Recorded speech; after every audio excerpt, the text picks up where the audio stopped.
Good evening. We'll call this meeting of Owen Sound City Council September 10th to order. And I'll ask for our regular item, which is a faith blessing from a member of the community. And this evening, Reverend Claire Miller from St. Thomas Anglican Church is here to join us. Thank you. Let us pray. O Lord, our Creator, by St. Paul, your holy prophet, you taught your ancient people to seek the welfare of the cities in which they lived. We commend our city of Owen Sound and all its neighborhoods to your care, that we might be kept free from social strife and decay. Give us strength of purpose and concern for others, that we may create here a community of justice and peace, where your will may be done, through your Son, Jesus Christ, our Lord. Amen. Thank you so much. Are there any additional items for this evening's meeting? Members of council? Councillor Lemon. Your Worship, I have a matter pertaining to public transit. Anyone else from council? Seeing none, staff? Yes, Madam Clerk. Thank you, Worship. I have two matters. One, I would like to introduce the new bylaw coordinator this evening. And I would like to advise that bylaw 2012-161, which is regarding agreements respecting harbour divestiture, will be deferred until a later date. Thank you. Is there any disclosure of pecuniary interest, please? Councillor Lemon, Councillor Twaddle. Thank you, Your Worship. I have a little bit of a dilemma around item 12B9. If the conversation or the discussion is simply around the replacement of parking meters, I will be fine. But if we get into the issue of the complementary parking study that's going on, I will need to declare a pecuniary interest, as I will with regards to the minutes of that committee later in the meeting. The proposal as it's been put forward could have a direct financial implication for my employer. Okay. Councillor Body. Thank you, Your Worship. With regard to item 12B10 on the agenda, I have a pecuniary interest. My other job that I work at, sometimes I'm involved with that. Okay, thank you. Anyone else? Councillor McManaman. Thank you, Your Worship. I'll be declaring a pecuniary interest on item 12B8, collective agreement with the Owen Sound professional firefighters, and the subsequent bylaw. Thank you. Moving along, we have confirmation of the minutes, please, from August 27th. Seconded by Councillor Dare, that the minutes of the regular meeting of City Council held on August 27th, 2012, as printed, be adopted. Thank you. All those in favor? Opposed? That motion is carried. Thank you. Resolution moving council into committee of the whole, please. Moved by myself and seconded by Councillor Dare, that the City Council now go into the committee of the whole to consider public meetings, deputations, public question period, matters arising from correspondence, reports, matters tabled, motions for which notice was previously given, and other business. Thank you. All those in favor? Opposed? Motion's carried. We're now in committee of the whole, and as quickly as we're in committee of the whole, we're going to embark on a, thank you, Councillor Body, on a public meeting with regards to zoning bylaw amendment number 7, Barry's construction and installation. Could I have a motion to adjourn the council meeting, please? Councillor McManaman? All those in favor? That's passed. Thank you. We're now in the public meeting, and I have a statutory announcement I need to read prior to beginning, and that is, if a person or public body does not make oral submissions at a public meeting or make written submissions to the corporation of the City of Owen Sound before the bylaw is passed, the person or public body is not entitled to appeal the decision of the council of the corporation of the City of Owen Sound to the Ontario Municipal Board. If a person or public body does not make oral submissions at a public meeting or make written submissions to the corporation of the City of Owen Sound before the bylaw is passed, the person or public body may not be added as a party to the hearing of an appeal before the Ontario Municipal Board unless, in the opinion of the Board, there are reasonable grounds to do so.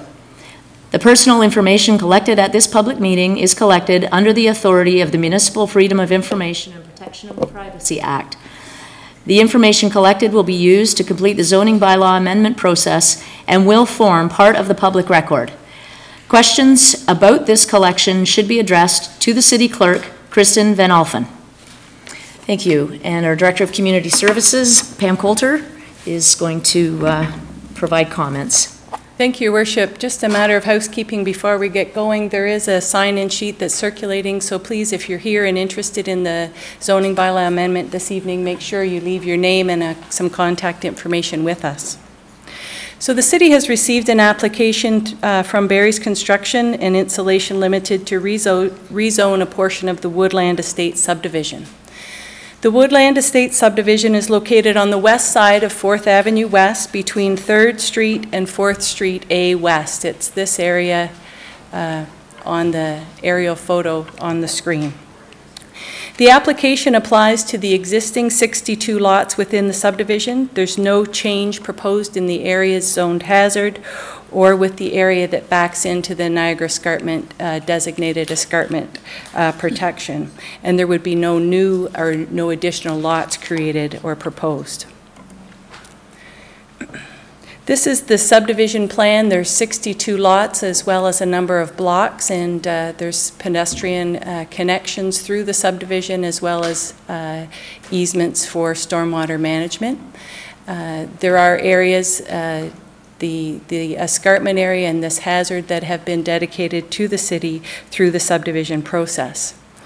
There is a subdivision agreement that has governed the construction of the subdivision that has ensured things like proper grading and drainage, the tree retention plan, sidewalks that have been constructed, the roadway, as well as the restrictive covenants that have been registered, particularly on lots 1 to 10 that are the most westerly lots abutting the escarpment.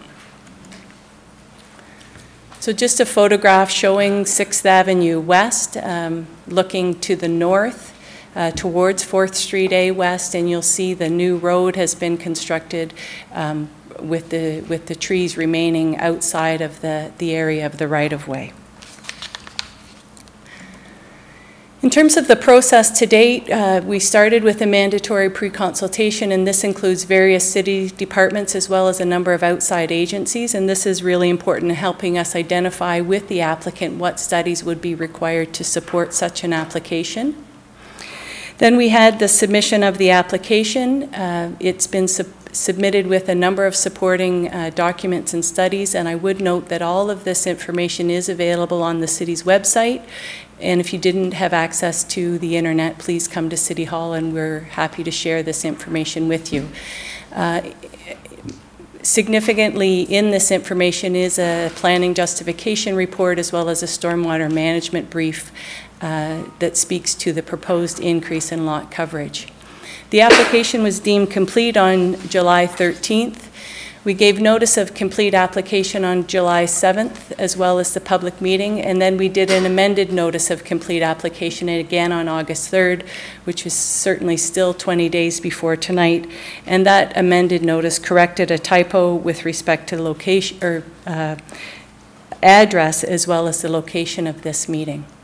We had a technical report to council on August 27th, and tonight, the focus of tonight's meeting is to receive public input.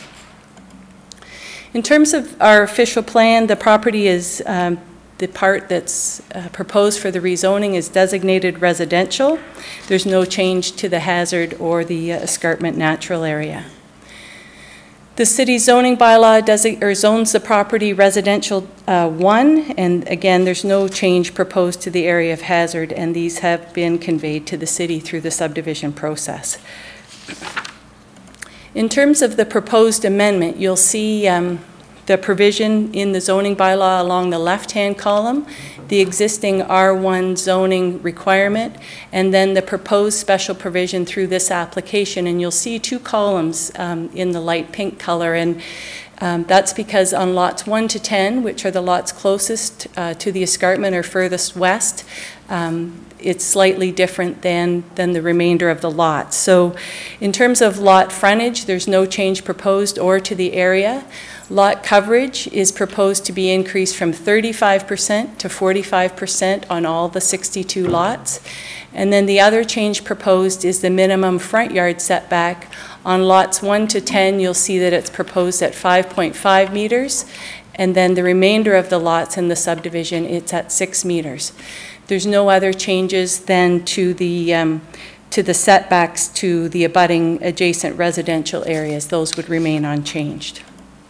So, Your Worship, as I've said, tonight's focus is a public meeting.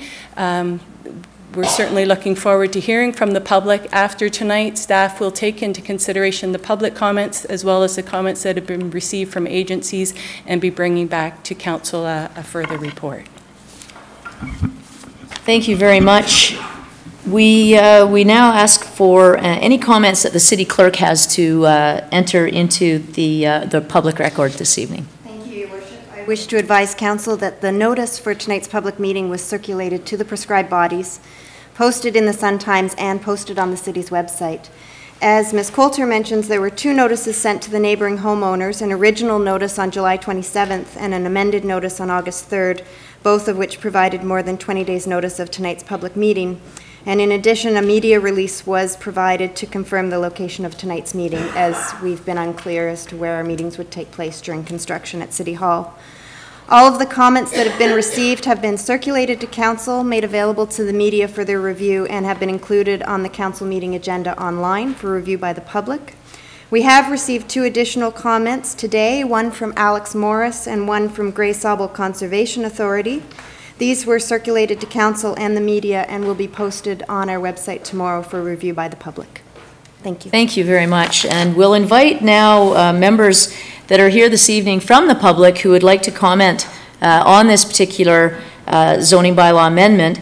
And I would just remind members of the public, if you would please, one at a time, step forward if you wish to the podium, and remind you that the information that's collected, personal information that's collected here this evening, is under the authority of the Municipal Freedom of Information and Protection of Privacy Act, and the information collected will be used to complete the zoning bylaw amendment process, and it will be part of the public record. And I think that last part probably goes without saying. So I would invite, if there are any members of the public who would like to speak to this evening, this would be your opportunity to do so.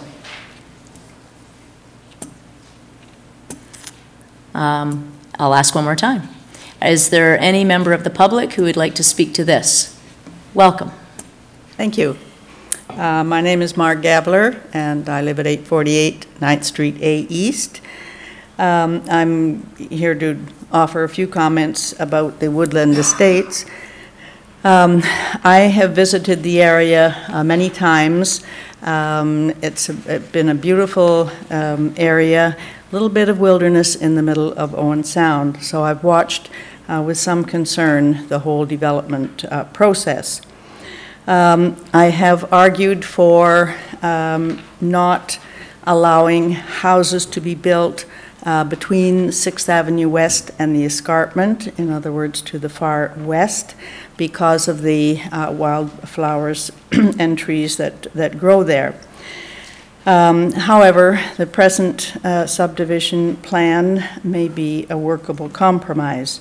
I do agree with the decrease of the curb-to-house distance because I feel the farther away from the escarpment that the houses are, the better it would be. I walked along the 6th Avenue last night. It was the closest look I'd had for a while. But I was pleased to see the silt fences, fence that is up on that side of the road. Was hoping that the silt fence was the back line of the properties, but I was into City Hall today and asked a number of questions. So apparently the lots do go farther back from that.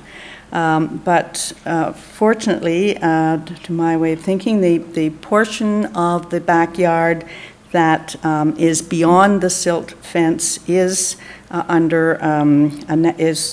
it been designated natural area, and therefore there are some restrictions which will help protect the wildflowers there.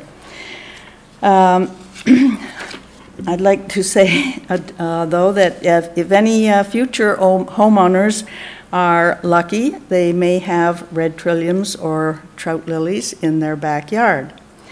And I just would like to end with, to encourage the city to monitor both the area of the hazard area and this area, which is the natural area, for possible encroachment or dumping of garden waste, which would surely smother the wildflowers. So I am still sad about losing such a lovely piece of wilderness, but I am somewhat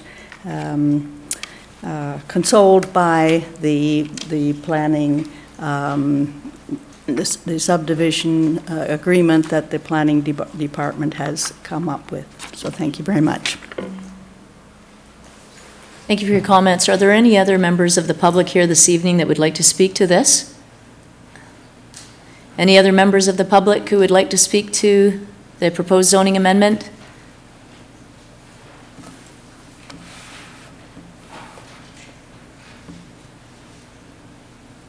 If I may, Your Worship, I'm Barry Crisselbrink from Barry's Construction.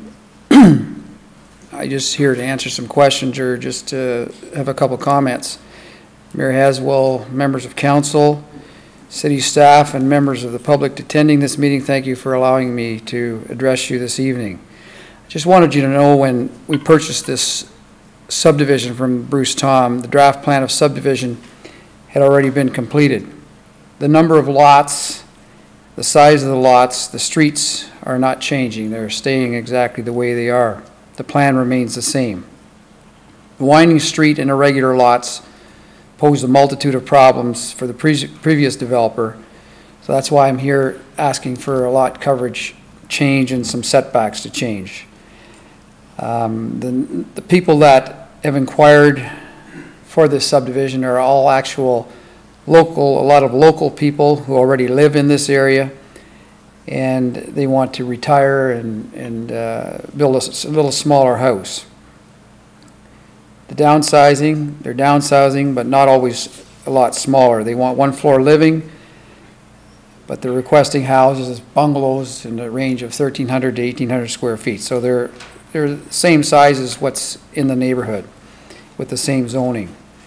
Lot coverages, I just wanted to explain, usually and generally in R1 is 35%, but in Westview and previous subdivisions that we've done, we've changed it to, or it's been changed, amended to 40 and 45%. Sheldon Place, Westview, and Dash. And the reason why we changed that is we include the decks now in the lot coverage if they're more than 24 inches off the ground.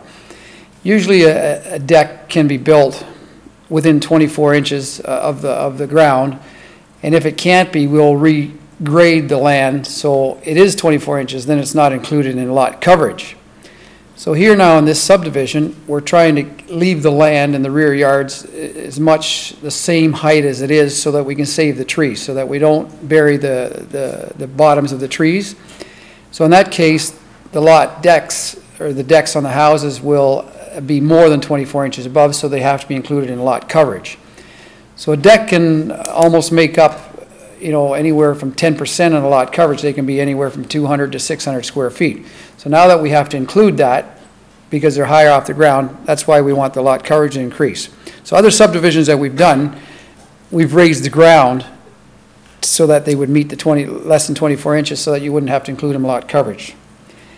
Also, the setbacks in Sheldon Place, the setbacks in Adasha, down by the cross from the Greenwood Cemetery, and Westview had all been changed through the housekeeping bylaw, the comprehensive zoning bylaw, to anywhere from 5 meters to 6.5 meters. So it's not something that hasn't been done for these subdivisions. And had I been with this subdivision right from the very beginning, I don't think we would have been here today because that would have been all been taken care of. So I just appreciate your time and effort, and hopefully we can get this amendment to the zoning bylaw changed so that we can continue. Thank you. Thank you for your comments. Are there any other members of the public that are here to comment on this amendment, proposed amendment? Any other members of the public here to comment? One last call. Any other members of the public here to comment on the proposed zoning amendment? We have to have a few minutes to get up. Bear with us. Not a problem.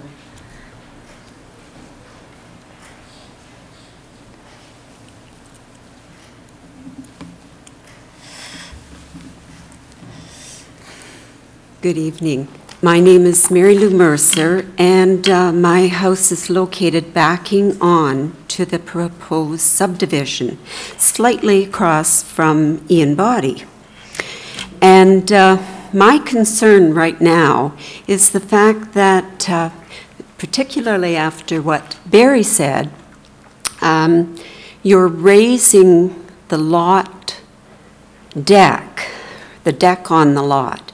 Well, at 6.5 meters, I measured my deck and found it pretty close to 6.5 meters. So if he puts a deck on the back of these new houses, he raises them up 2 feet approximately, it's going to put the deck very close to the lot line for my property, which will decrease the value of my property and all the houses backing on, which is an existing subdivision.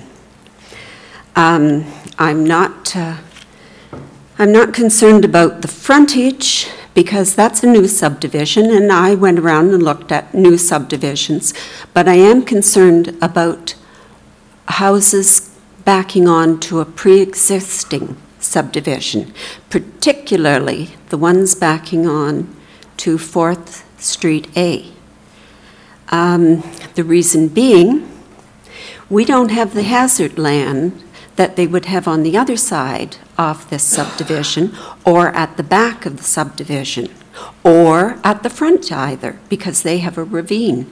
So we're going to be really decreasing, or this will really decrease the value of our homes aesthetically, for privacy's sake. Deck raised 2 feet. Our lots are somewhat on the lowland area already. We realize there's a swale going in, which is basically a ditch. And by the time you put a deck on that new house, you're very close to the lot line, and that's my concern. Thank you. Thank you for your comments. Are there any other members of the public here to comment on the proposed amendment?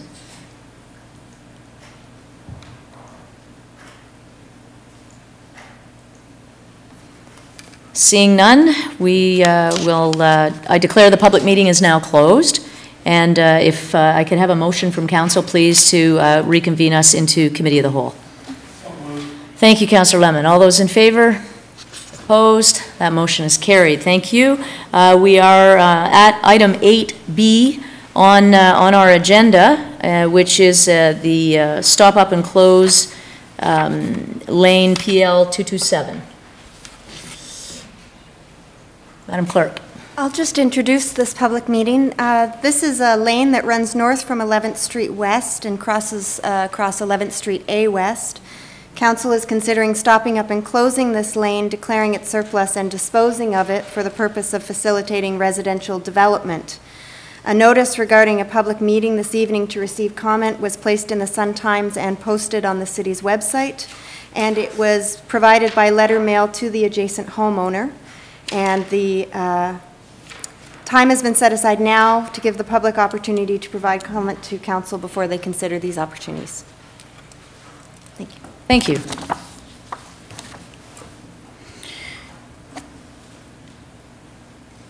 And we're moving to deputations. Is Allison Watson here? I didn't see her, so I would say, is anyone here to speak with regards to Childhood Cancer Awareness Day? Okay. So that particular deputation is not present this evening. We have Trevor Pfeffer and Paul Eichhorn from the Owen Sound Museums with regards to the museum's Kilbourn Bishop Water Safety Event, which I believe is happening tomorrow. Welcome.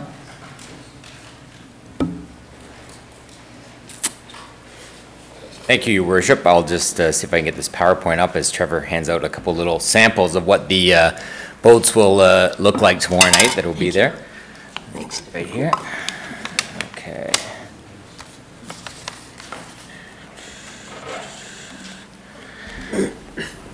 The Owen Sound Museums is all about people discovering history and heritage, and this event definitely looks at our past, both our marine heritage, which is a rich part of what our community is all about and how it developed, but also the Bishop family, and it commemorates a member of that family as well. This area, you would agree, is covered with waterways. We have water all around us. We all deal with water every day. And in that sense, it has an impact on our lives. Unfortunately, as you know, this summer, a lot of people have become victims of the water. And in this event, we want to kind of talk about that and also raise awareness about water safety. So that's what we're going to be doing tomorrow night at this special event. And a lot of you will say, of course, who was Kilbourn? And some of you who have been to the museum will know he was Billy Bishop's older brother who passed away when he was only 5 years old on September 11th in 1892. And he fell into the water off of Kelso Beach, ended up dying due to complications of that accident. And so we thought we'd connect it to this event. Trevor came up with the idea for this, and it was a great way, again, to merge the two museums and what we're all about. So I'm going to have Trevor now talk a bit about the need for water safety and a bit about tomorrow night. Thanks, Paul.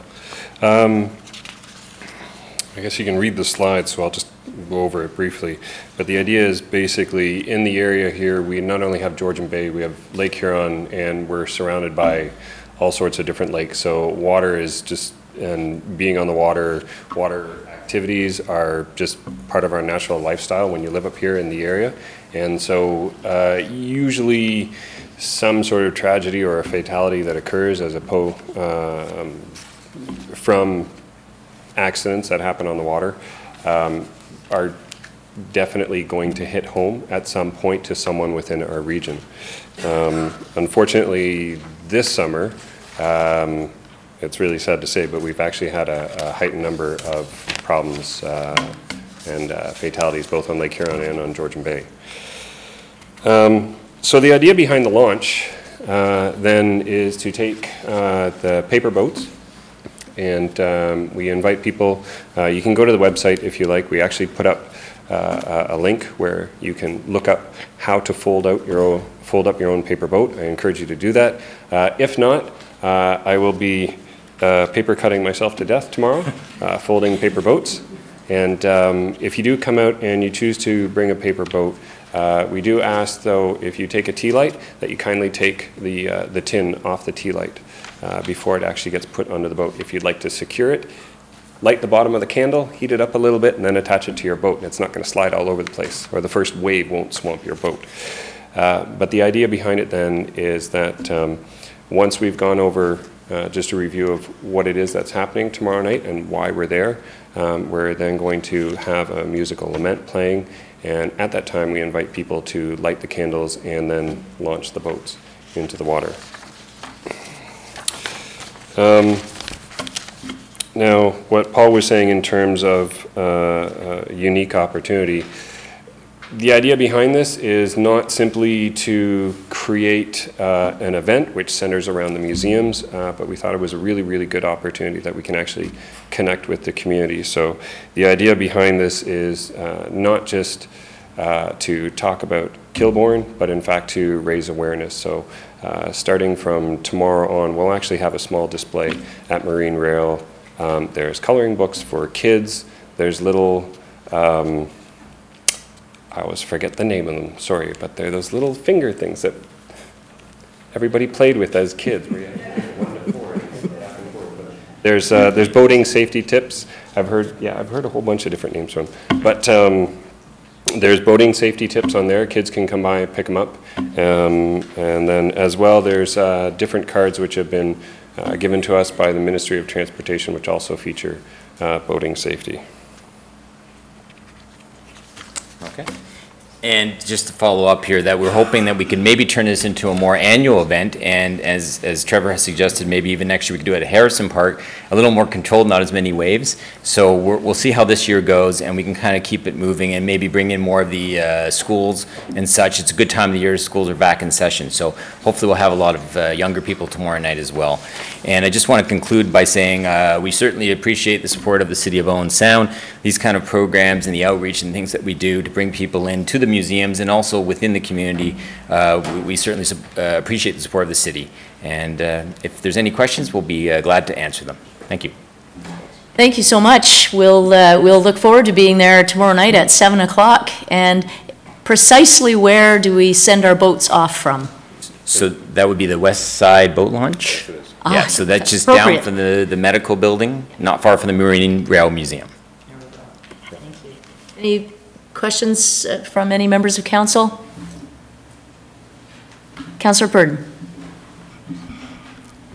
Well, I don't have a question, but I have a big thank you to the Rail Museum for doing this, and I think everything we can do to raise awareness about the importance of water safety and boating safety is critical. And personally, I'd love to see every child in Owen Sound have swimming lessons somehow. So if there's some way for the museum to help with that little task, or council, I think every child in this community should learn to swim.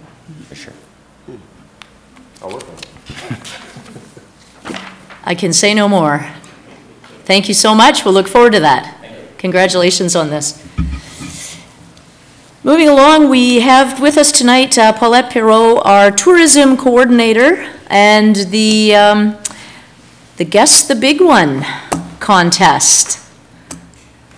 Thank you, Your Worship. I'm here with Shelley Jackson as well from the Tourism Office, and it's a fun night to be here because this contest, we've run it for 2 years running, and launched it in March. So it's been 5 months of people casting ballots to guess the weight of the winning fish in the Salmon Spectacular Derby. The idea of the contest, of course, was to raise awareness about Owen Sound, and we have attended many, many events to do this, everything from the Owen Sound Home Expo and the Hottest Yard Sale Under the Sun to the Sydenham Sportsmen assisted us and went to a lot of fishing and boat shows in Barrie, Niagara Falls, London, Ontario, all over the place. It was also promoted online in the Tourism Office and at Cobble Beach. Our two main sponsors this year are Cobble Beach and the Sydenham Sportsmen Association, and there's 2 prizes being offered. One prize is from Cobble Beach. It's a play, stay, and spa package for 2, which includes 1 night's accommodation at the inn, 2 rounds of golf, and 2 spa treatments. Pretty exciting. And the Sydenham Sportsmen have donated a Sports Pal fishing canoe with life jackets with a value of over $1,000. So we had close to 900 entries this year, and 4 of them were runners-up, basically have tied for the winning prize. The winning fish, the winning salmon that is, was 20.62 pounds, and 4 people have guessed 20.6 pounds. And Shelley's here. We have the 4 names in a hat. I can name them, and we'd like to call upon the mayor to pick the winners.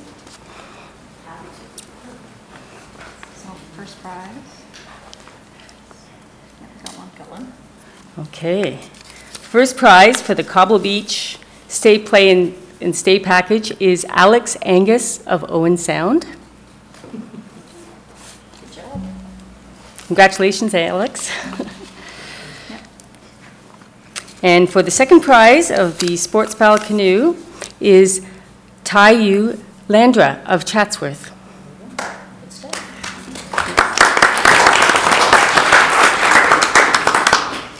So thank you very much, and we'd also like to thank our sponsors again. It's been a great contest, and it's wonderful for raising awareness. If you know how many people looked at that poster up there and said, you have that in Owen Sound, how big do the fish get? And it always generates a discussion, and that's exactly our plan, to raise awareness. So thank you. Congratulations on this, this particular contest. I think that it's a great way to draw attention to the city, and it's a great way to draw attention to the opportunities that we have around our water. So a bit of a water theme, I think, happening here tonight. And the graphics are so catchy. The contest is great, and it's great to see the support from our sponsors as well. So thank you so much for all the work you've done on this. Thank you. We are at public question period, and I would invite any member of the public who would like to ask a question of this council to please step forward and do so. Any inquiry, if it is put in the form of a question, I cannot promise you you'll get an answer tonight, but you can certainly ask a question. And I don't see anybody running up to the microphone, so we'll move right along. We have some correspondence, Council, that requires some direction. We have a request from Marilyn Peterson, co-chair of Thunder Bay and Area Disaster Relief Committee, in a request for financial support. What is Council's direction on this, please?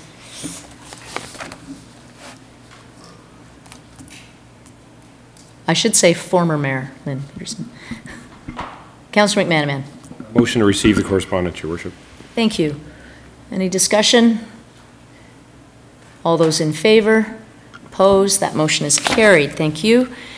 We have a piece of correspondence as well from Leanne Forslund with regards to a request to close access to the public at Sound Street Beach. Councillor Lemon. Motion to note and file. Okay. Thank you. I think that's in the public interest to close up public access. Thank you, Councillor Lemon. Councillor Twaddle. Thank you, Your Worship. I just want to note that this is just one more attempt in a long line of attempts to close a piece of public property along the waterfront on the west side of Owen Sound to public access. And I wish there was a way to send a stronger message that personally I have no interest and no intention of ever supporting any move to close access to the waterfront on public property to the public. And I don't know how we get that message through, but I think it's really, it's fundamental that this is public property and public access is appropriate. Thank you. To the motion, any further speakers? All those in favor? Opposed? That motion's carried. Thank you. We have a fairly large consent agenda, so I'll draw your attention to item 12A, 1, 2, and 3. What's Council's direction on this? Councillor Wright. Thank you, Your Worship. I'll move the consent agenda. There's a number of new businesses, and which bodes well for our community, so it's my pleasure to move it. Thank you. Is that up on the screen currently? So while it's being streamed, at least people will be able to see the items. That's great. Yeah. Thank you. Any discussion? All those in favor? Opposed? The motion is carried. Thank you. We're now at reports. We have quite a number of reports. Our first report is... Your Worship? Yeah, Councillor Adair. Could I ask that the two site plan approvals be moved forward? We have the individuals here, not that I'm sure sitting through the rest of the council meeting isn't something they would enjoy, but they may want to know what we think about these two fairly amazing, what I think anyway, are fairly amazing site plans. Would you like to specifically point out the item numbers? Items 10 and 11. So page 104 and page 122, both very good news site plan approval applications for 2 multi-residential units in Owen Sound. And what is council wish for item 10, which is site plan approval for 1681 to 1685 9th Avenue East, to be known as Bethune Place. Councillor McManaman? Worship, could I ask the staff to an introduction on both of these? Absolutely. Thank you. We'll, Thank you, Your Worship. On the screen is a rendering of Bethune Place. The subject property is located just on the east side of 9th Avenue at the 17th Street entrance to the Zares property. So the proposal is for site plan approval for a 3-story, 24-unit apartment building with access from 9th Avenue with 32 parking spaces. Certainly a project within an urban area on full municipal service provides a range of housing types, is consistent with the provincial policy statement. The official plan designates this property residential, which permits a variety of residential units. This development would be considered a high-density development at 92 units per hectare, which is certainly appropriate given its location and the hard and soft services that are available and close by to the property. The property is zoned R5, and certainly it permits apartment dwellings, and subject to the conditions recommended, the proposal meets all the requirements of the R5 zone. A detailed landscaping plan has been submitted with the application. It certainly shows an enhanced level of landscaping that's proposed. The application, because it was only submitted early in August, has not yet had the benefit of review through the Accessibility Advisory Committee. We would like to do that on September 24th. However, we're recommending that, if all the agreements and securities are posted prior to that, that we would be in a position to issue foundation permits. So we're recommending approval subject to the conditions outlined in Appendix A, and I would note that the proposed security is recommended at $10,000, and the contribution to the bus shelter and lay-by has been reduced to $5,000. okay. So there's 6 recommended conditions, Your Worship. Would council like those reviewed? Councillor Lemon? Yes, Your Worship. In terms of going through the accessibility, so we're issuing a foundation permit prior to it going to accessibility. We're just recommending, Your Worship, through you, that that's an option should council wish us to do that. They wouldn't start the infrastructure work. They wouldn't start constructing sidewalks, simply the foundation. So you would have still an opportunity to review things like accessible parking spaces, lighting, entrances, sidewalk, curb depressions, things like that. All right, thank you. Thank you. Councillor McManaman? Thank you, Worship. I'll move the recommendation. As Councillor Adair said, this is a great news story, another one to follow, but congratulate the developers, and I'd move the recommendation. Thank you. Any further discussion? Councillor Adair? Thank you, Your Worship. I don't think it can be understated how important this is. We were talking just before the council meeting, trying to recall the last time a site plan for an apartment complex came forward, and it's over a decade that we've had an apartment complex come forward. So this is great news for the city. And I just, sometimes things like this go by fairly quickly at our council meetings, and I think that we need to pause for a second and go, wow, this is what we've been all working for and laying the foundations to see happen. And it's nice to see it happen. So, Councillor Purdon? I'd also like to add that it's, with the plan, they're wanting to have 14 bicycle parking spaces, which I think is great. Only 2 are required, or 3 are required, and there's going to be 14, so maybe it would also help the city consider getting some bike lanes up to Georgian College happening at some point as well, if we're going to get people up there on their bikes. Thank you. Further discussion? All those in favor? Opposed? That motion is carried, and I have to echo some of the comments of other members of council, and that is, it has been an awfully long time since we've seen a multi-residential unit like this approved at site plan time. And I have to say that it certainly is welcome, and it speaks to, in a large part, to the great work of our development team and the work that they are doing in terms of working with potential developers and developers and working with them very closely to move their plans forward in a timely fashion. So congratulations to staff for their work on this as well. Thank you. We have a next item, which again is yet again another exciting item. This kind of excitement in one night is a bit much for some of us, you know, because it's been a bit of a tough slog. So we get a little bit somber in our approach to many of these items. But I can tell you that right now you have a pretty happy council that you're looking at, and we're definitely all smiling on the inside. So.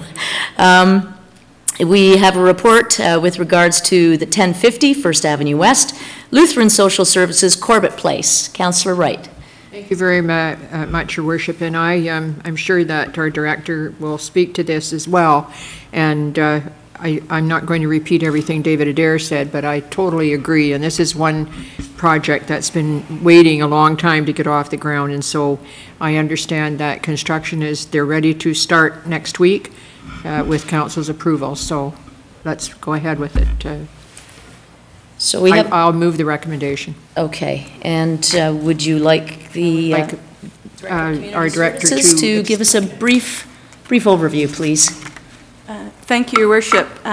Mr. Don Ruffley, on behalf of BJC Architects, and Don's in attendance tonight with Sylvia Statham on behalf of Lutheran Social Services and Reed Homes, has applied for site plan approval just recently in August for the approval of this 3-story, 24-unit apartment building at 1050 First Avenue West. So the property is located on the west side of First Avenue and also is a through lot to First Avenue A West. So the new apartment building would have its access and egress to the 13 parking spaces that are located outside from First Avenue, and then at the rear of the building there would be access to the remainder of the parking spaces, the 24 parking spaces that are actually located in the covered area on the first floor of the building.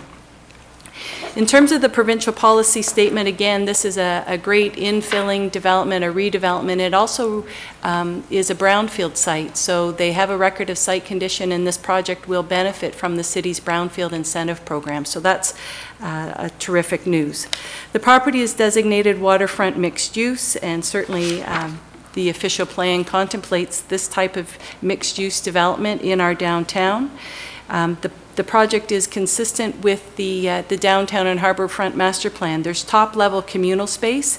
It certainly takes advantage of the proximity to the harbor. As well, the building design that's on the screen uses contemporary materials in a way that references a more traditional time. So while council could use architectural control in this area of the downtown, we're not recommending that be required. We are recommending as a condition that they would use heritage lighting outside. The zoning of the property is mixed-use commercial, and again, the project conforms to all the site and building regulations of that zone.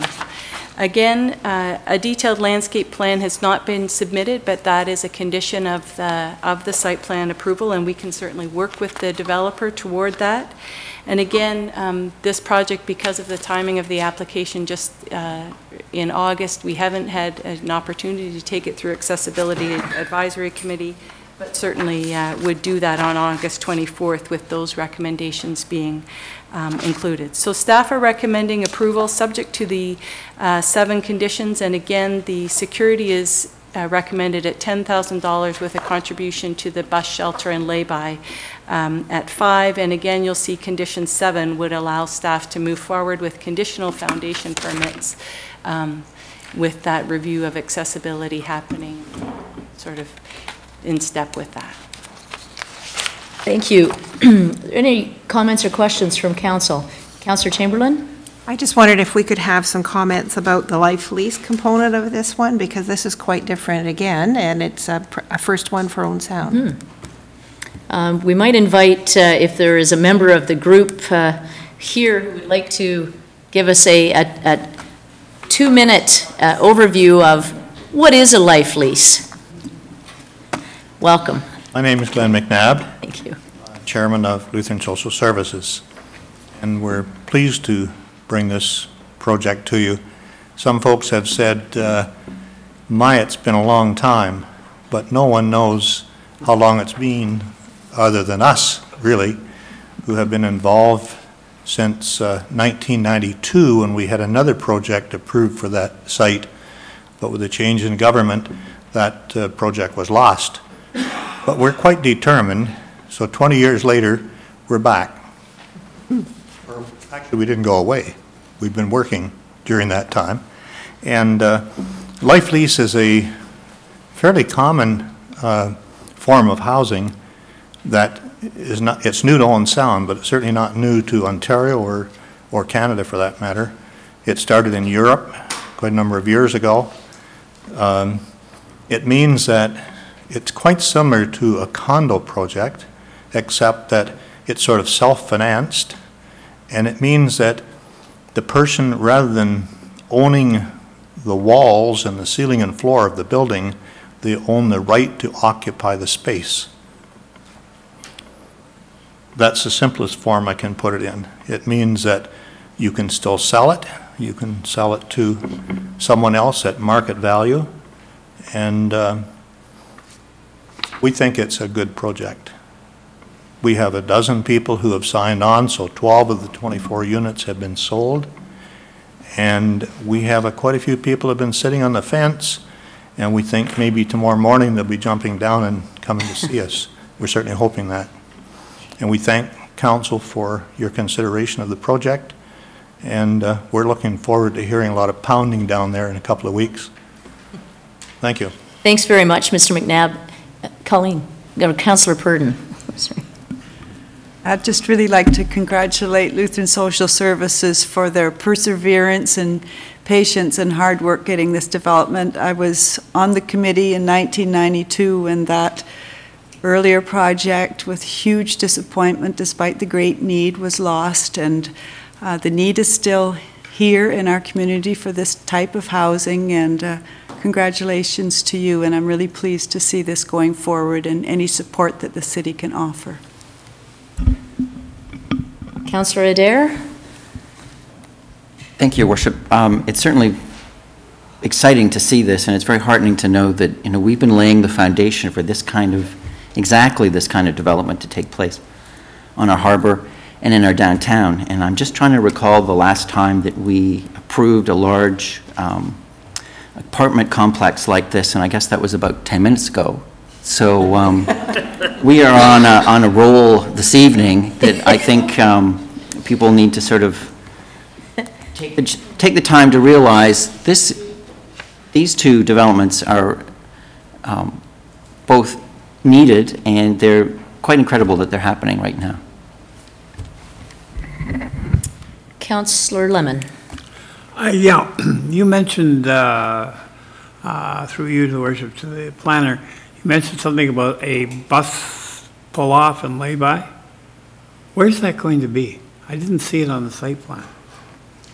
Through you, Your Worship, it will be a contribution to a future bus lay-by that will be constructed through the city's operations department, so that deposit will be held by them for future lay-by.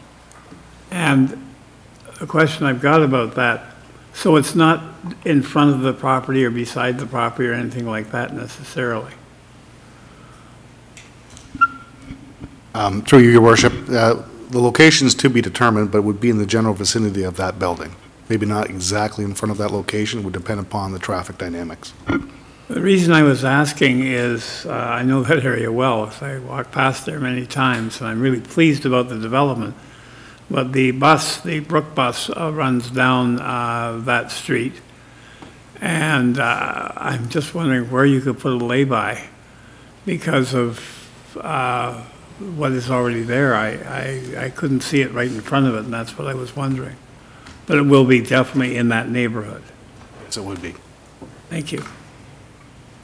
Thank you, and thank you so much to Lutheran Social Services and Mr. McNabb for giving the public an opportunity to just know just a little bit more about the life lease and the opportunities there. Are there any further comments or questions with regards to this site plan approval application? Seeing none, all those in favor? Opposed? That motion is carried. Thank you so much, and again, congratulations, and keep the clippings out of the newspaper because you'll you'll have much happier stories moving forward. Thank you. Going back to our agenda, we would be returning to item number 3, which is a report from our Manager of Economic Development and Tourism with regards to the human resource contract with Jane Cahoon at the Enterprise Center. City Manager. Your Worship, I've got preempted once already tonight. I was wondering if I could go before Economic Development. Well, as a matter of fact, you can.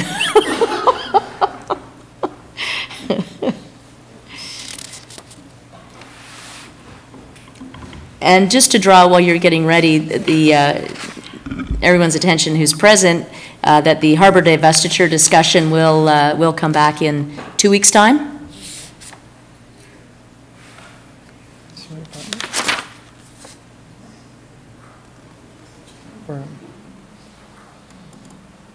Perfect. Thank goodness our Director of Community Services is here. I'd be totally lost.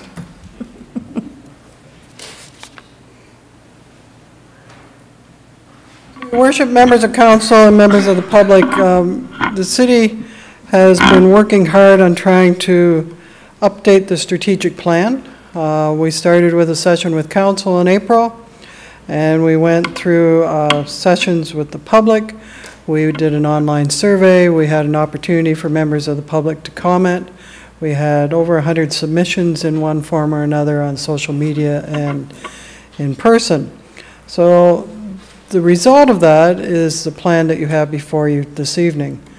Wanted to make sure you were aware of a couple of things. The vision that we talked about was the city of Owen Sound. Where you want to live was the original one. There's some further thought has been given to that, and I really do want council to turn your minds to this one.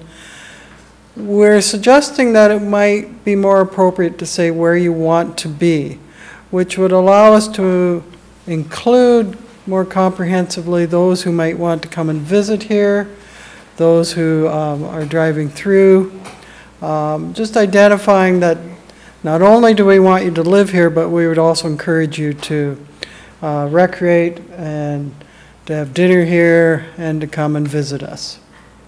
So that's been a slight modification. It doesn't mean we're changing our tagline for other matters, but for the strategic plan we are thinking that this vision might be more inclusive. And I'm looking particularly to Councillor Lemon because I know you were the one who originally brought the tagline of where you want to live. So we have that for your consideration here. And I'm sort of looking for some nods as we go through the slides. So if you have an issue, I'd ask that you kind of put your hand up and give it some thought. So, Councillor Wright and then Councillor Lemon. Thank you very much, Your Worship. That's very interesting because the county is going through a branding operation right now, and the consultant who's doing that brought Owen Sound's tagline to us and said, look at this one, where you want to live. How could you find a better one? I find that very interesting. I didn't say we were changing the tagline. I'm just, for strategic plan purposes, perhaps expanding the vision a little bit. But I'm in your hands on this one, Council. I wouldn't want to change the tagline. I like it the way it is. But I'm not sure about the other one. Councillor Lemon. Right. I like where you want to live because included in living is a lot of other things. Where you want to be, the problem I have with that is we want people to visit, we We want people to shop. We want people to visit the art gallery and museums and whatever. But this, what you're proposing, it would just be in the strategic plan, vision and mission. It wouldn't be changing the tagline on everything else we've done. That's correct. I can live with that way, but I really feel that where you live is a very inclusive term as well, and I understand the inclusivity desire in this case because it pertains to some other areas, and so, yeah, I can see it there, but I don't want to see this change the other because I think and have heard from a lot of people that where you want to live is a very powerful motivator, as correctly identified by Councillor Wright. A few more speakers, Councillor Purdon and Councillor McManaman. So I guess in strategic plans, there's different ways that vision statements get used. One that I'm familiar with is when you're talking about something that's important and trying to make a decision, I would say council or as a community, we look to our vision to give us direction and to help us to think about, well, you know, if we make a decision in this direction, is it going to get us closer to our vision statement, which right now you're suggesting the City of Owen Sound, where you want to be. So we've got a difficult decision and we want to think, is this decision going to get us to a place where people would want to be here or more likely to be here? In that sense, I think it's a bit weak, but it's better than where you want to live because, as you said, there are many situations where people aren't going to, it's not a question about whether people are living here or not, it's whether they're going to come here or notice us or invest. They may not live here. So I think that's a better vision, but it's fairly vague. I think it doesn't kind of turn my crank, make me get all excited about something, but I like it better than where you want to live. Councillor McManaman? Well, we're on the first line of the strategic vision. We've already We're going really well so far. I just think it should be consistent with our tagline. So if our tagline is going to be where you want to live, then that's what that should be. And if we're going to change the tagline, then that should change as well. I like where you want to live. So you've got 4 comments and, so 4 or 5 silent. my suggestion would be that we leave it with where you want to live. In part because you'll see later on that fiscal responsibility is one of the pillars of this plan, and to change all of our promotional material and our signage that's already up in the city would not be something that I would like to consider. So with that, if I sort of have a nod, we will change this back. Councillor Purdon. Although I like this better as a vision statement, I really like our tagline and don't want that to change, so I'm happy with that too. Okay. Good, moving right along to the mission, to provide progressive leadership for education, culture, recreation, health, social, and economic opportunities that benefit the city and the region. And we didn't change that from what you had previously.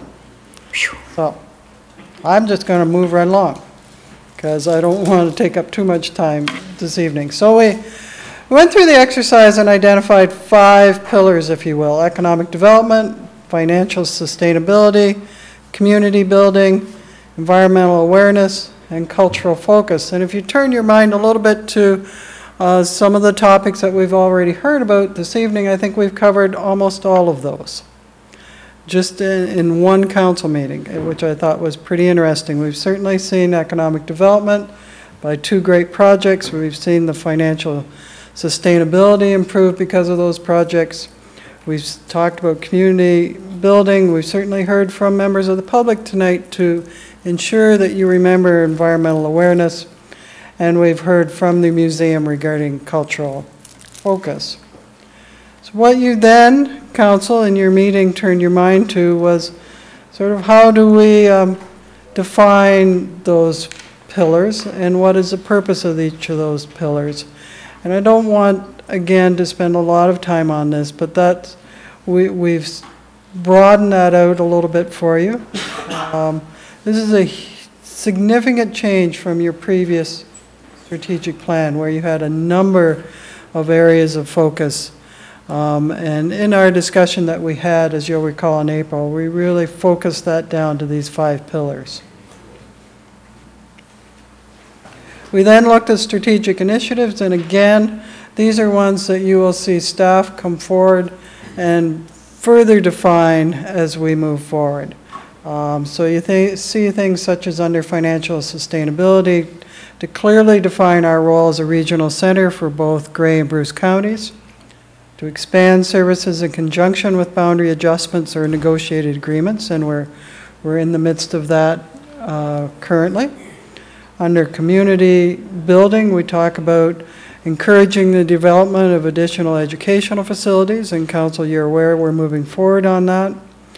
To develop internal and external communication strategies, and we'll be speaking about that again later in this presentation, and to give high priority to the implementation of plans and policies aimed at enhancing and revitalizing our downtown core and waterfront.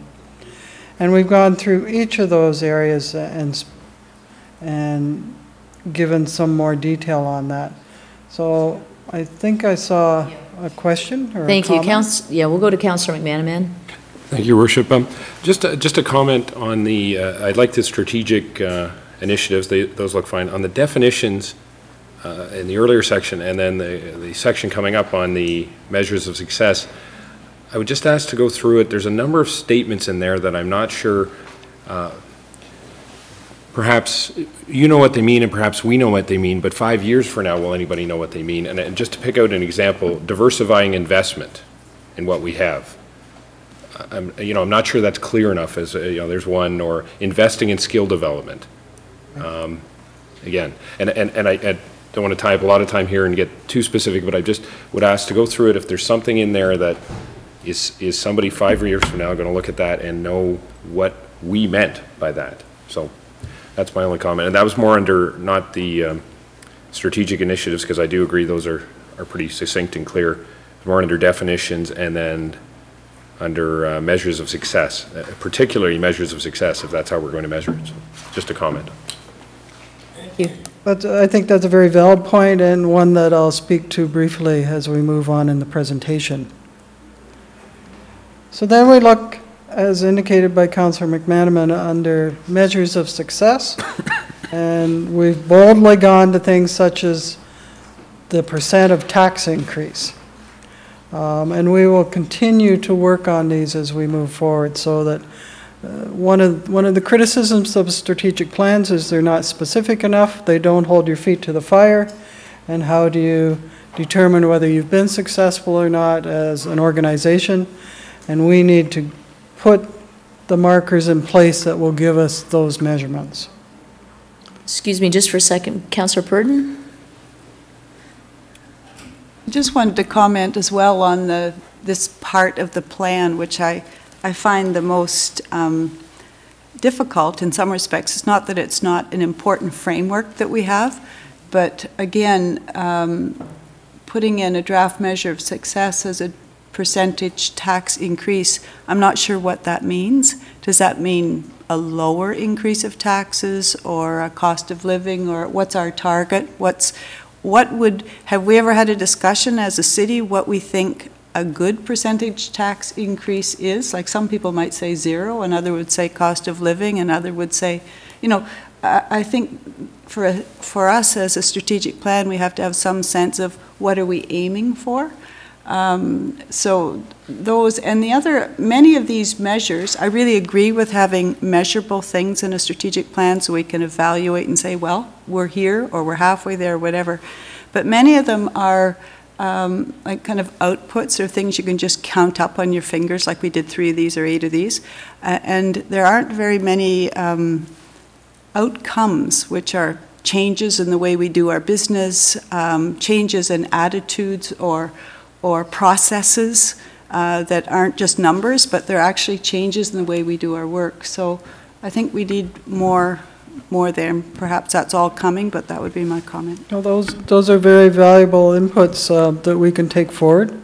Obviously, what we tried to do here was to get real numbers so that we had something that we could articulate back to the public and to council more accurately.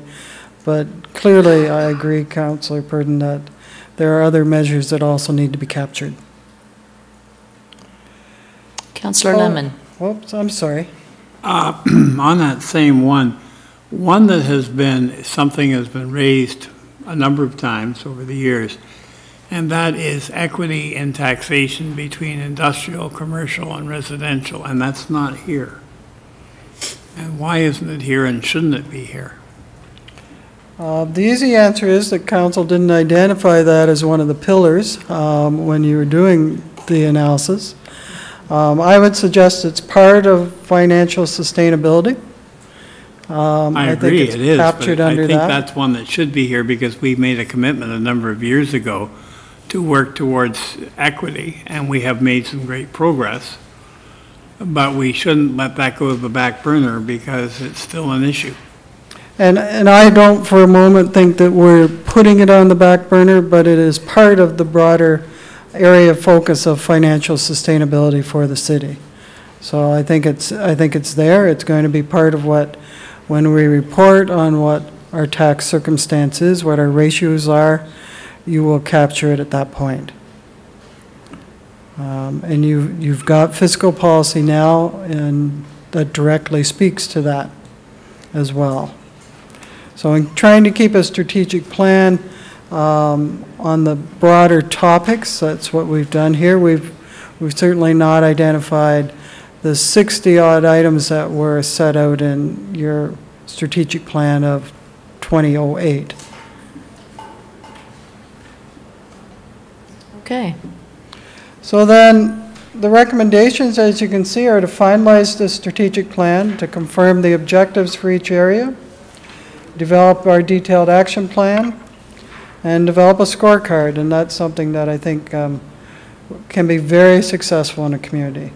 We're going to further develop the key strategic initiatives, so we are going to put a little bit more meat on the bone. We've done a number of things that are going to be ongoing: the tourism destination strategy, the waterfront development strategy, the downtown revitalization strategy. We now need to make sure that we're in alignment with our strategic areas of focus in all of those. We need to develop the tools to implement the strategic plan. And probably almost as important, develop the methodology for authorization, I'll skip that, methodology to implement the strategic plan, and communicate the results to our community. And here's where the hard work comes at the staff level. We need to align our development work plans with the strategic plan, and that starts tomorrow, if you will, because we're working on our budgets on an ongoing basis over the next week to 2 weeks. One of the other things that we heard loud and clear was that there's a strong desire for an increased two-way communication on an ongoing basis with the city. It was part of what we did with social media, but we're certainly hearing from the public that they want us to continue to work on a sustainable public communication plan. So we want to identify the best approach for that ongoing discussion and feedback, develop a strategy and a plan that's sustainable, get additional public input on the best communication channels and methods, and they can take a wide variety, as you can see, of methodologies, and to ensure, probably most importantly, that it's set up as a two-way communication. So not only do we need to provide the opportunity for public to speak to us, but we need to develop that methodology to have an ongoing two-way communication. So what are the next steps? Well, the first step was to define the specific objectives for each area of focus. We need to continue to do that. We need to develop the detailed action plan and work plans. We need to further develop our key strategic initiatives, and you've encouraged me to do that this evening, and then to develop the public communication plan for the strategic plan. So we've still got a considerable amount of work to do You've got an excellent foundation. You've got a document that we can work hard on as we move forward. So that's my presentation, Your Worship. Thank you very much. There's a few questions. Councillor Purdon? Two comments, not so much questions. In step 2, when the developing of the detailed action plans and work plans, I would really like to see some consideration given about the evaluation processes that will be used as well. You have an action plan. How will we evaluate it? I like the scorecard idea, but I think that's a communication piece. Right. But before that is how will we know whether we're successful or not? So that I would like to see that included in the language, if at all possible, that the evaluation, there will be consideration given to the evaluation process as well as the action items. We can do that. So that's one comment. The other is when I looked at, I really like this strategic plan. I think it's a really good basis and framework for the work.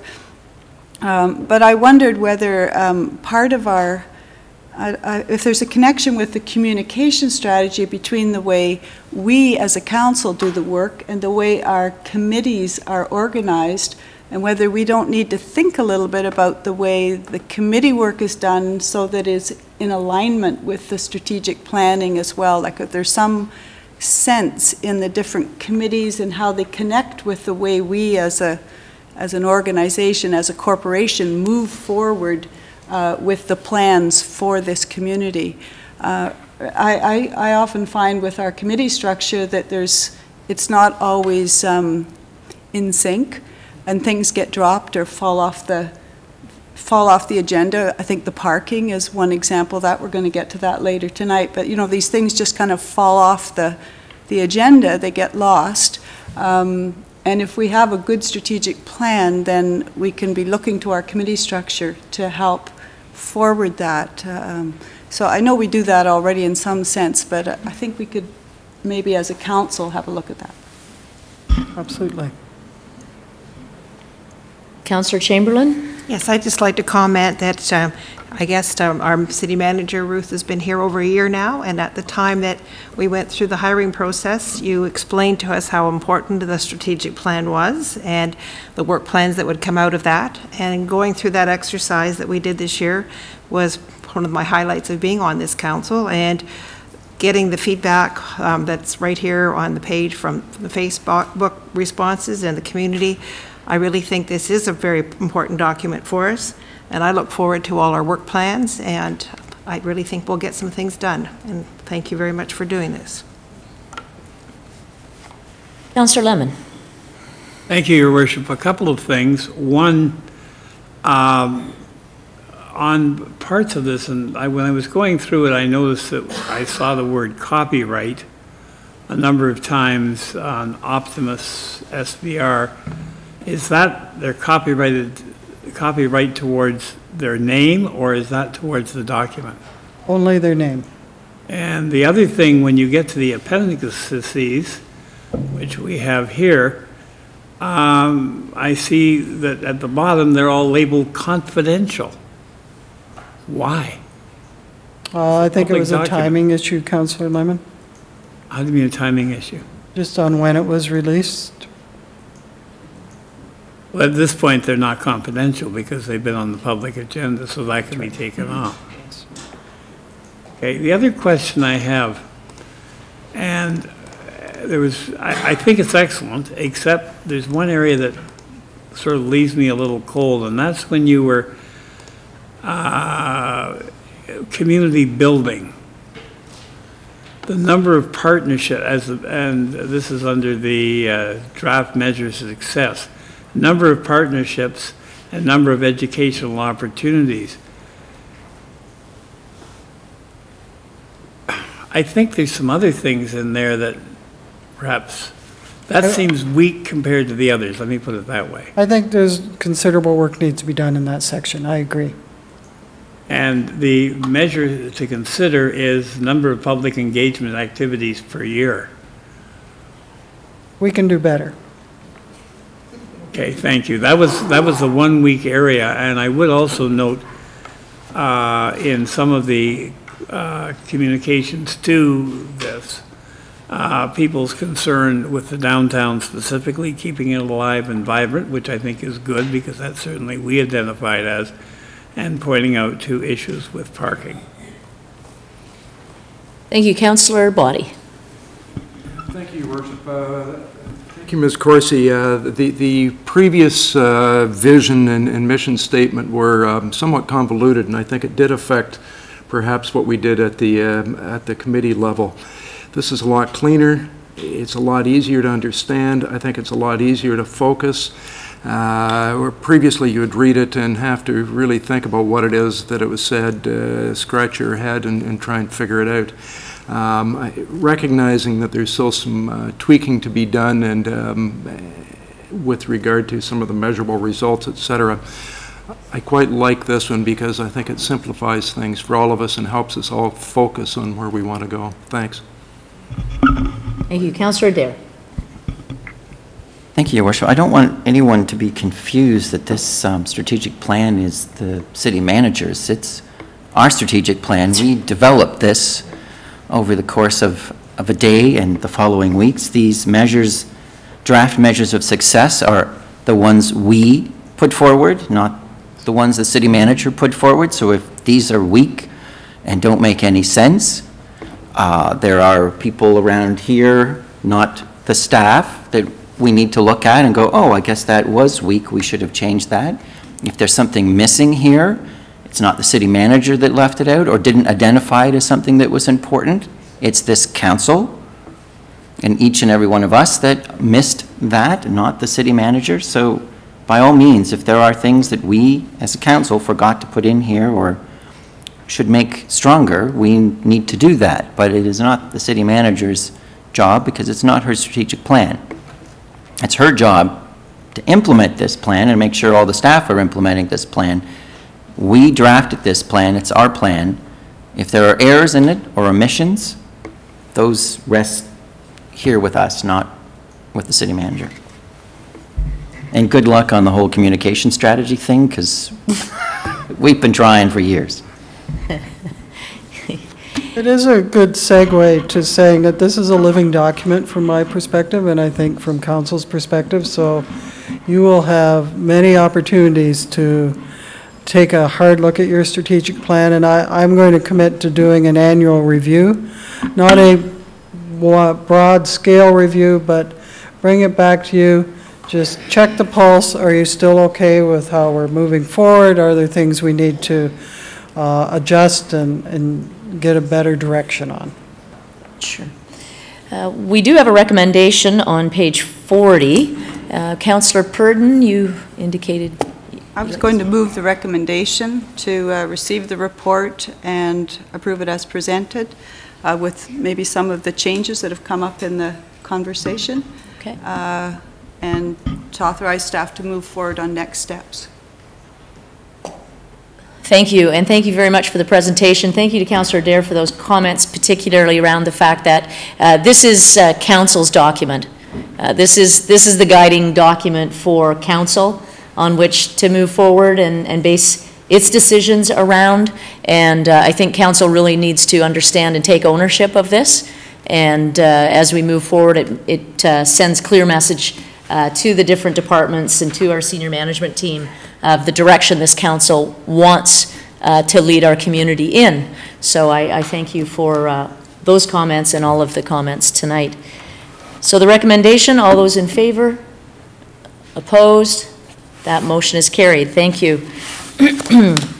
And now we are at the Manager of Economic Development Tourism's report with regards to a human resource contract. Page 83, what's council's direction? Councillor McManaman? Thank you, Worship. I'd move the recommendation that we sign this employment contract. I would have a follow-up motion as well. Thank you. All those in favor? Opposed? That motion is carried. Councillor McManaman? And the issue around the different contracts the city has, employment contracts have, I would ask the city manager to prepare a report for council on the different employment contracts we have throughout the city. All those in favor? Opposed? That motion is carried. Thank you. We have a report from the city clerk with regards to stop up and close lane PL 227.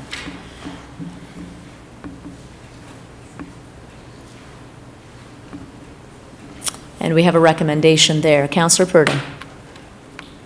Move the recommendation that the council declare by bylaw that the municipal property described as lane PL 227 be stopped up and closed, and that the bylaw be registered untitled. Thank you. Any discussion? All those in favor? Opposed? That motion is carried. Thank you. We have the agreement of purchase and sale with regards to lane 227. Council's direction.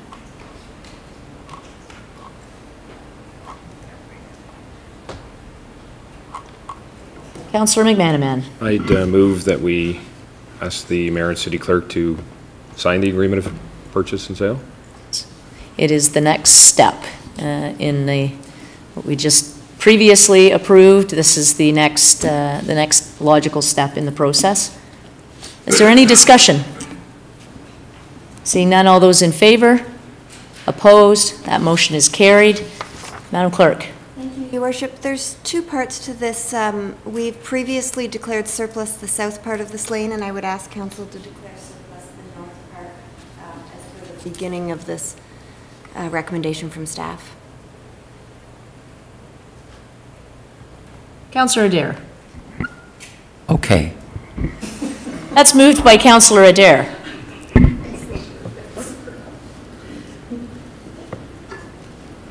It's not often many answers like that. I like that. All those in favor? Opposed? Motion is carried. Now, did we vote on both of those motions? We did? Okay, thanks. We have a report from the Deputy Clerk with regards to the appointment process to the Owen Sound and North Grey Union Public Library. And Council's direction on this. Councillor Twaddle. Thank you, Your Worship. I'm not sure why we need to do this. Certainly it runs counter to what our practice has been and what the intent has been. Virtually all of our committee appointments for members of council are for one-year terms. And that's been the practice for many years. Changing the appointments to four-year terms, I don't think is appropriate. And I don't think it runs counter to the legislation, although I haven't done all the research. But the legislation says they're appointed for the term of council, quote, or until a successor is appointed. So I would think all we need to do is to clarify our appointments to say that they are appointed until a successor is appointed, and our intention is to appoint a successor annually when we do the rest of our committee appointments. I think this, I mean, even with the Police Services Board, where we've had some discussion around that, our most recent decision was the Police Services Board was for a two-year term, I believe. And this also runs counter to our, I believe, the intent, if not the letter, of the North Grey Union Public Library agreement that we have with our partner municipalities. Thank you, Councillor Chamberlain. I'll just comment to you, Councillor Twaddle, that this was brought up at the library board where I was present, and Mr. Councillor Adair was there as well, to conform to the Library Act, and because our library is going through a process of becoming, and I forgot the word. Accredited. Certified, that accredited and a certified, thank you. That was one of the terms that this was brought forward that had to be put forward to our council. All of the other people on that board, I understand, are there for the whole term. So that was the explanation that I know of. Councillor Lemon. Well, we apply, all other committees are till a member of council is on that committee till a successor is appointed. So it's what Councillor Twaddle has said is correct. That's how we do it. I can't see any good reason what benefit you would get from this, because one of the things that we've endeavored is to have people circulate through the various committees so they understand the various functions of the municipality as a councillor. So that would mean that if you didn't get it in year one, you couldn't sit on a particular committee, and you may only be on council for one term. So I really think that the status quo is where we should stay, and that is that there be yearly appointments. Councillor Adair. Everything that Councillor Twaddle and Councillor Lemon said is correct, except that this recommendation is to bring the city in compliance with provincial legislation. As a creature of the province, we need to be in compliance of provincial legislation, whether we have a policy or a practice. And a good one, it is very good that councillors rotate in and out of committees. This issue has been around for quite some time. We have been non-compliant with the Provincial Library Act, the Public Libraries Act. I think what the city deputy clerk is telling us, it's about time we became compliant with current provincial legislation. So I would move the recommendation, and I think subsequently, if a councillor was to resign from a board or committee, they would be replaced. So that's perhaps a way that we can do this and still follow our policy, but I really think the City of Owen Sound should be in compliance with provincial legislation. So I will move the recommendation. Okay, we have the recommendation on the floor. Councillor Wright. Thank you very much, Your Worship. I know when I read it and I was trying to figure out how we could work around it so we would be in compliance, and kind of thought of the same thing. So we put a councillor on for a year, and at the end of the year they decide they no longer want to sit on the board, and we have to appoint somebody else. But you know, that's quite a lot of hoofra to go through year after year after year. And then I got thinking, you know, we all get to choose what committee we want to sit on, and if we know that this is a 4-year position, after all, we changed Police Services Board to a 2-year position. We changed this to a 4-year position, so any councillor that wants to take a 4-year position with the library would be free and willing to do it. And so I support the motion, and I feel that we should be in compliant and with the provincial legislation, and I don't see any reason why a councillor that wishes to choose library board as one of their committees should not choose it for 4 years. Thank you. Any further comments to Councillor McManaman? Thank you, Worship. I agree with Councillor Twaddle. The problem is this report doesn't address the that term until a successor is appointed. Councillor Adair is right. If that line doesn't put us into compliance with provincial legislation, then obviously we'll have to get in compliance, but I think we need to find out more information to see if that, in fact, what Councillor Twaddle said is applicable or not. So I move to table the motion for advice from staff on that particular point. Okay, we'll have to vote on the motion to table. All those in favor? 1, 2, 3. All those opposed? Everybody else, that motion is defeated. We're back to the original motion, which is the recommendation, and we have a couple of speakers, Councillor Boddy, then Councillor Lemon. Thank you, Your Worship. I'm with Councillor Adair in this. I think what was intended in that draft legislation is pretty clear, that it's for the term concurrent with the term of the appointed council. It doesn't set out, or such other term as council may select. It doesn't set out or less time. I can see where a successor is appointed is perhaps at the end of that term. My reading of it is that it's to be in accordance with the government and the laws. I think it has to be a 4-year term, the concurrent with the term of our appointed council. Councillor Lemon. Well, I find it very, very interesting that the provincial government in their infinite wisdom, or something, is willing to tell us the governance of the libraries. Well, they don't really contribute to the library. Yes, they do. I mean, the amount we get for library support is a fraction of 1% probably, or maybe a little bit more than that. 4%? Owen Sound receives about 42,000 from the province. Which would be what percent? Less than 10. Exactly. So why are they so interested in dictating what we're going to do when they're not paying for it? If they were paying 50%, golly gee, I'd probably dance to their tune. But when they're only willing to contribute 8 or 9% or less, why should we? Okay, we have a recommendation. Councillor Twaddle? I just want to point out that this issue has in fact been recognized in the creation of the North Grey Union Public Library during both sets of negotiations with our member municipalities.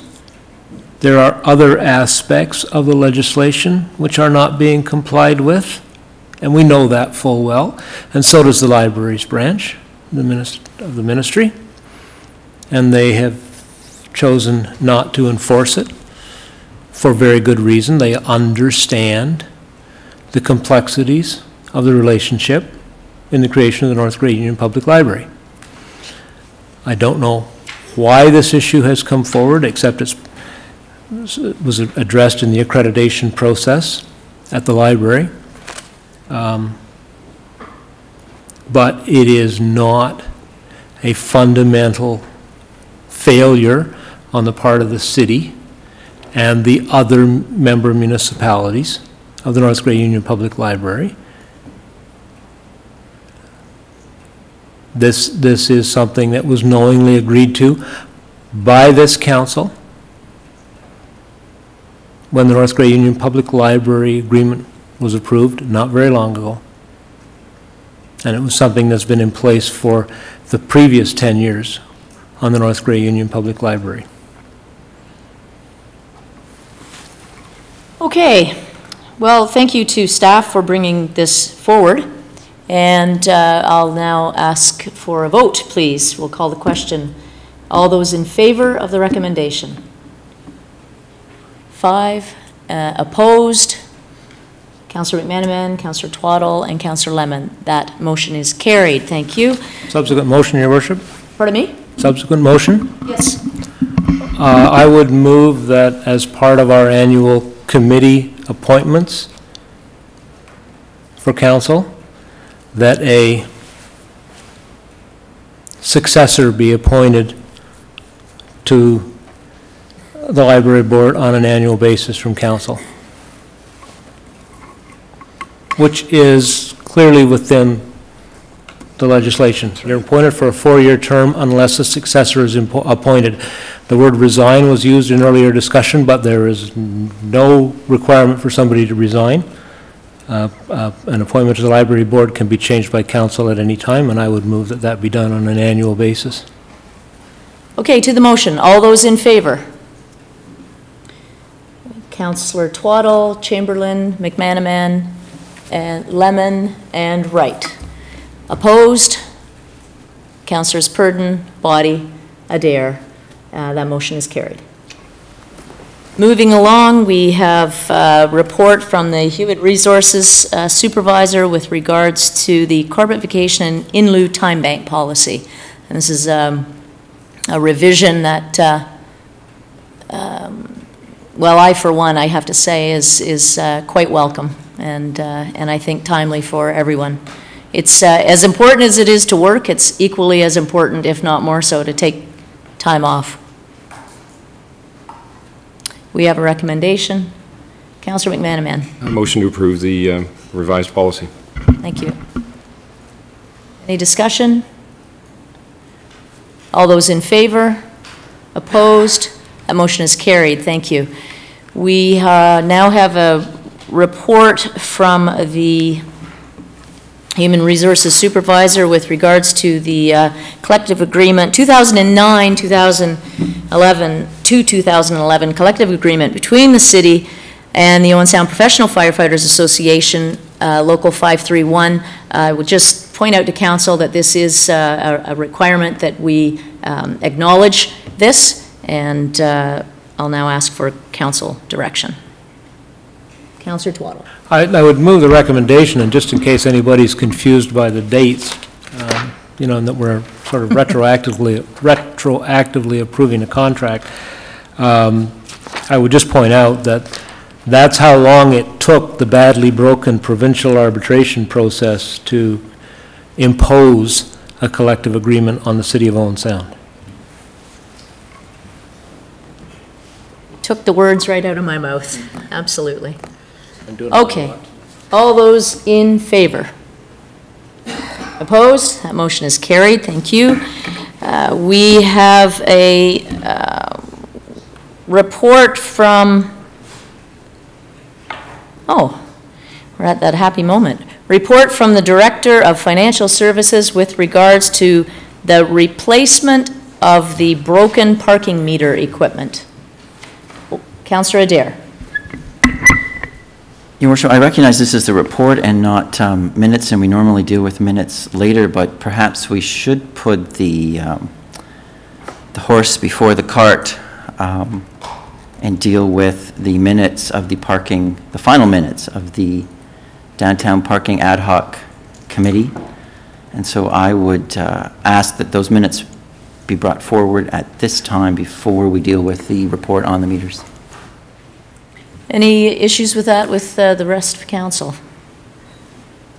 No? Okay, let's bring that forward. That's page 153 to 159 of your agenda, and that's the Complementary Parking Review Ad Hoc Committee from September the 4th. There's a series of recommendations in there. Councillor McManaman?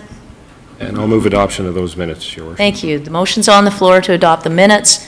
Speakers to the motion. Councillor Lemon. Well, this was an interesting meeting, and there is some dispute as to what is happening in Brockville. We were given a verbal report that Brockville was going to dump their complimentary parking, and subsequently all members of council have received emails from the mayor's office and from the CEO of Brockville saying that is not the case. And that leaves me in a conundrum. I think we want to move ahead, and I think what we finally did pass, the recommendations, are good. The whole problem I have with this is I want to make sure that this is transparent. And there are a number of issues that need to be resolved, and I'm hoping these will be resolved. One issue that needs to be resolved in terms of the parking system is the inequality that exists in the downtown. Right now, you've got 2 blocks that are privileged, and everybody else is non-privileged, as it were. We have complimentary parking on those 2 blocks, subsidized by the rest of the parking system.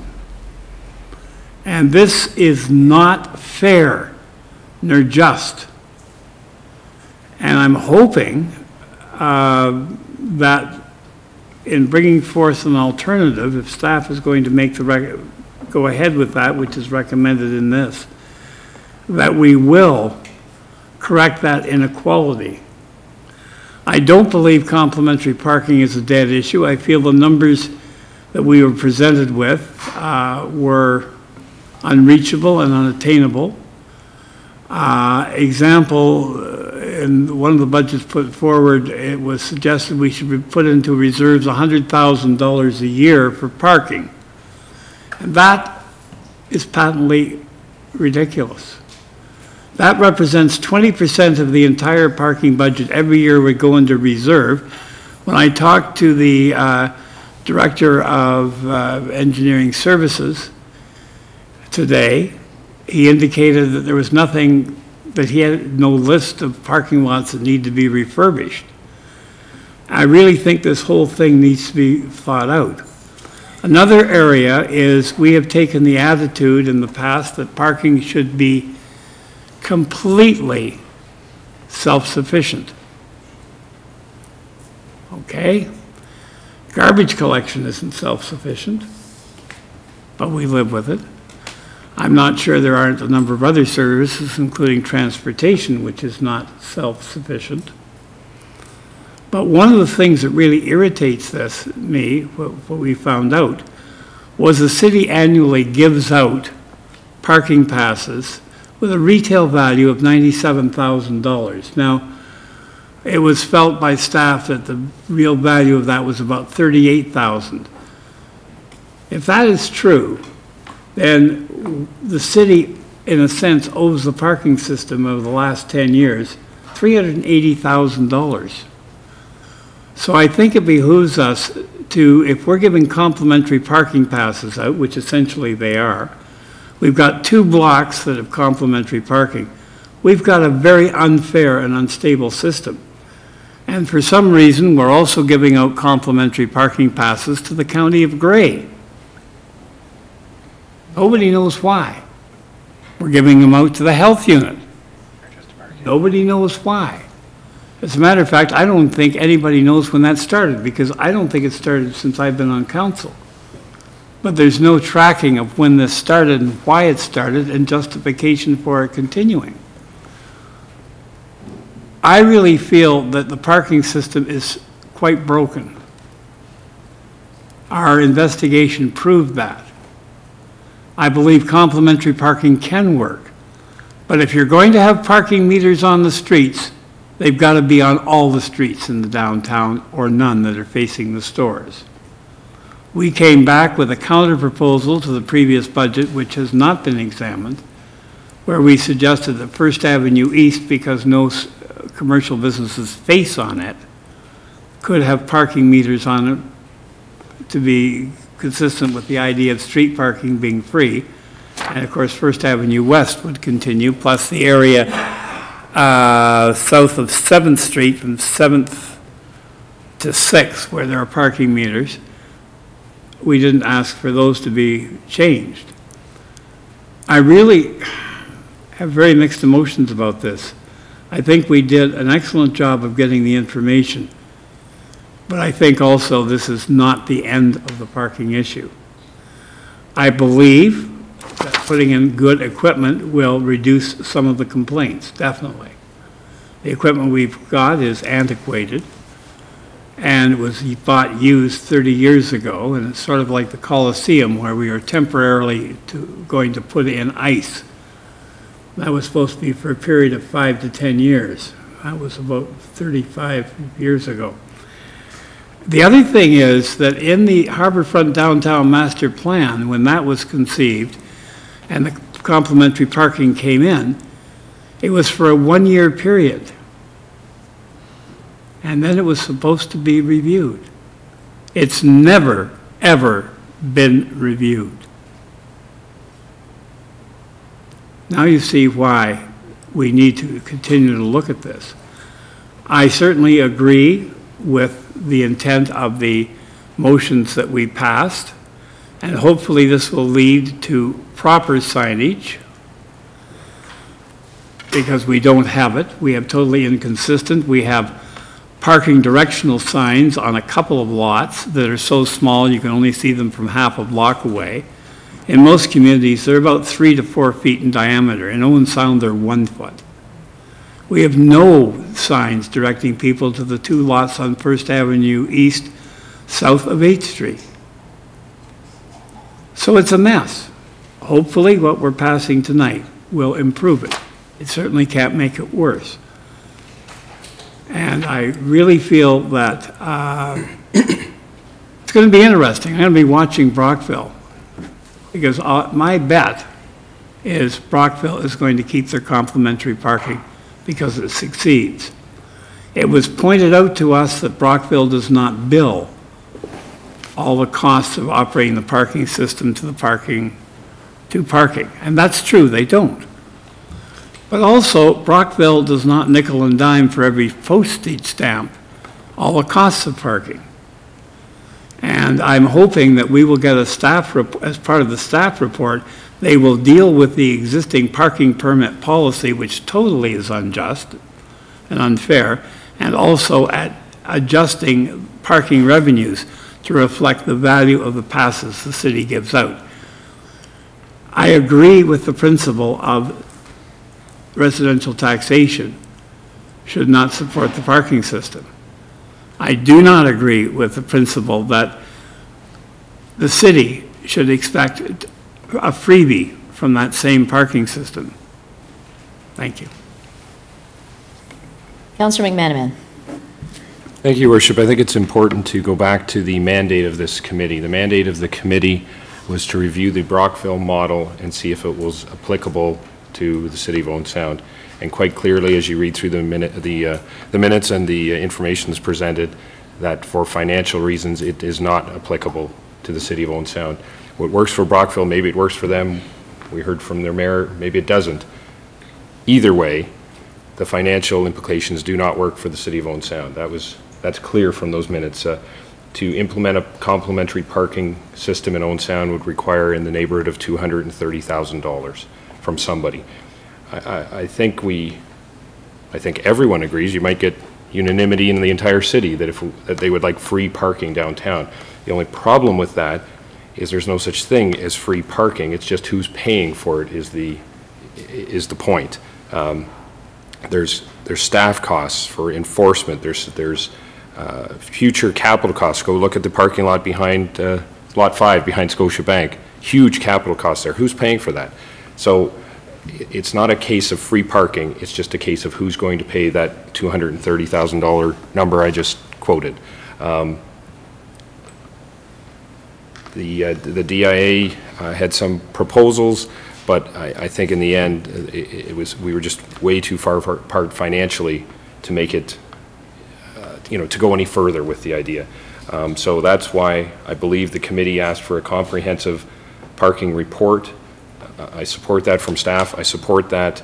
There were a number of issues addressed that there are some things in Brockville that seem to work well, then perhaps we should incorporate. There are some things, other issues that were brought up by members of the committee, some good points brought up by members of the committee that need to be looked into further. I think we need to go back to the 2008 report, parking report. A number of those measures haven't been implemented or haven't been implemented fully. So, as we discussed in a minute, the parking meter decision after these minutes, I think it's important to keep in mind we'd all like free parking, but unfortunately there's a cost involved and someone needs to pay it. And, to put it, I don't think anyone, we've all said we don't want to put it on the backs of the taxpayer. The DIA has said they don't want to put that number on the backs of the downtown businesses. Where does that leave us? It leaves us with a parking, a paid parking downtown, a metered system and ticket spitters. I do think it's important to note as we move forward on this issue, part of the issue, as Councillor Lemon has said, is the age of our equipment. We have 30-year-old equipment that doesn't work and doesn't take the new coins. If you can update our system, whatever model we choose, you're going to take care of a lot of those complaints and a lot of those issues. So I think that's all I have to say on the matter right now. Thank you, Your Worship. Thank you. Number of speakers. Councillor Wright. Thank you very much, Your Worship. I have a question with respect to the minutes, and that has been talked about a little bit, but it was the staff do a comprehensive study and report. I'm not sure what that study and report is going to include. And it has been mentioned by Councillor Lemon that if we're putting the meters on the streets, which we need to do for financial reasons, the meters go on all the streets. I don't think that's a staff decision. I think that's a political decision. And that we should not expect staff to bring us a report recommending that or otherwise. I think that's a decision that we need to make as councillors, that the meters go on all the blocks. And I, for one, I am all for fairness downtown. I do not believe that one store in the block between 10th and 11th should have to pay to park in front of that store where another store in between 8th and 10th doesn't have to pay. That is not fair to those people that own those businesses. So if the meters are going back in, my proposal is that they go all over the place. And when we call for free parking at Christmas time, it's all over the place. It's not just in those 2 blocks of the city, it's in the entire downtown core. The same respect for those stores on 8th Street and 9th Street. It is not fair that they have meters in front of their businesses and the 2 center blocks do not have meters. So I don't know when we're going to make that decision, but I'm not looking to staff to make it. I'm looking to council to make that decision. Thank you. Councillor Adair. Thank you, Your Worship. Councillor Lemons to be applauded for coming forward several months ago with the idea, said we're talking about parking right now.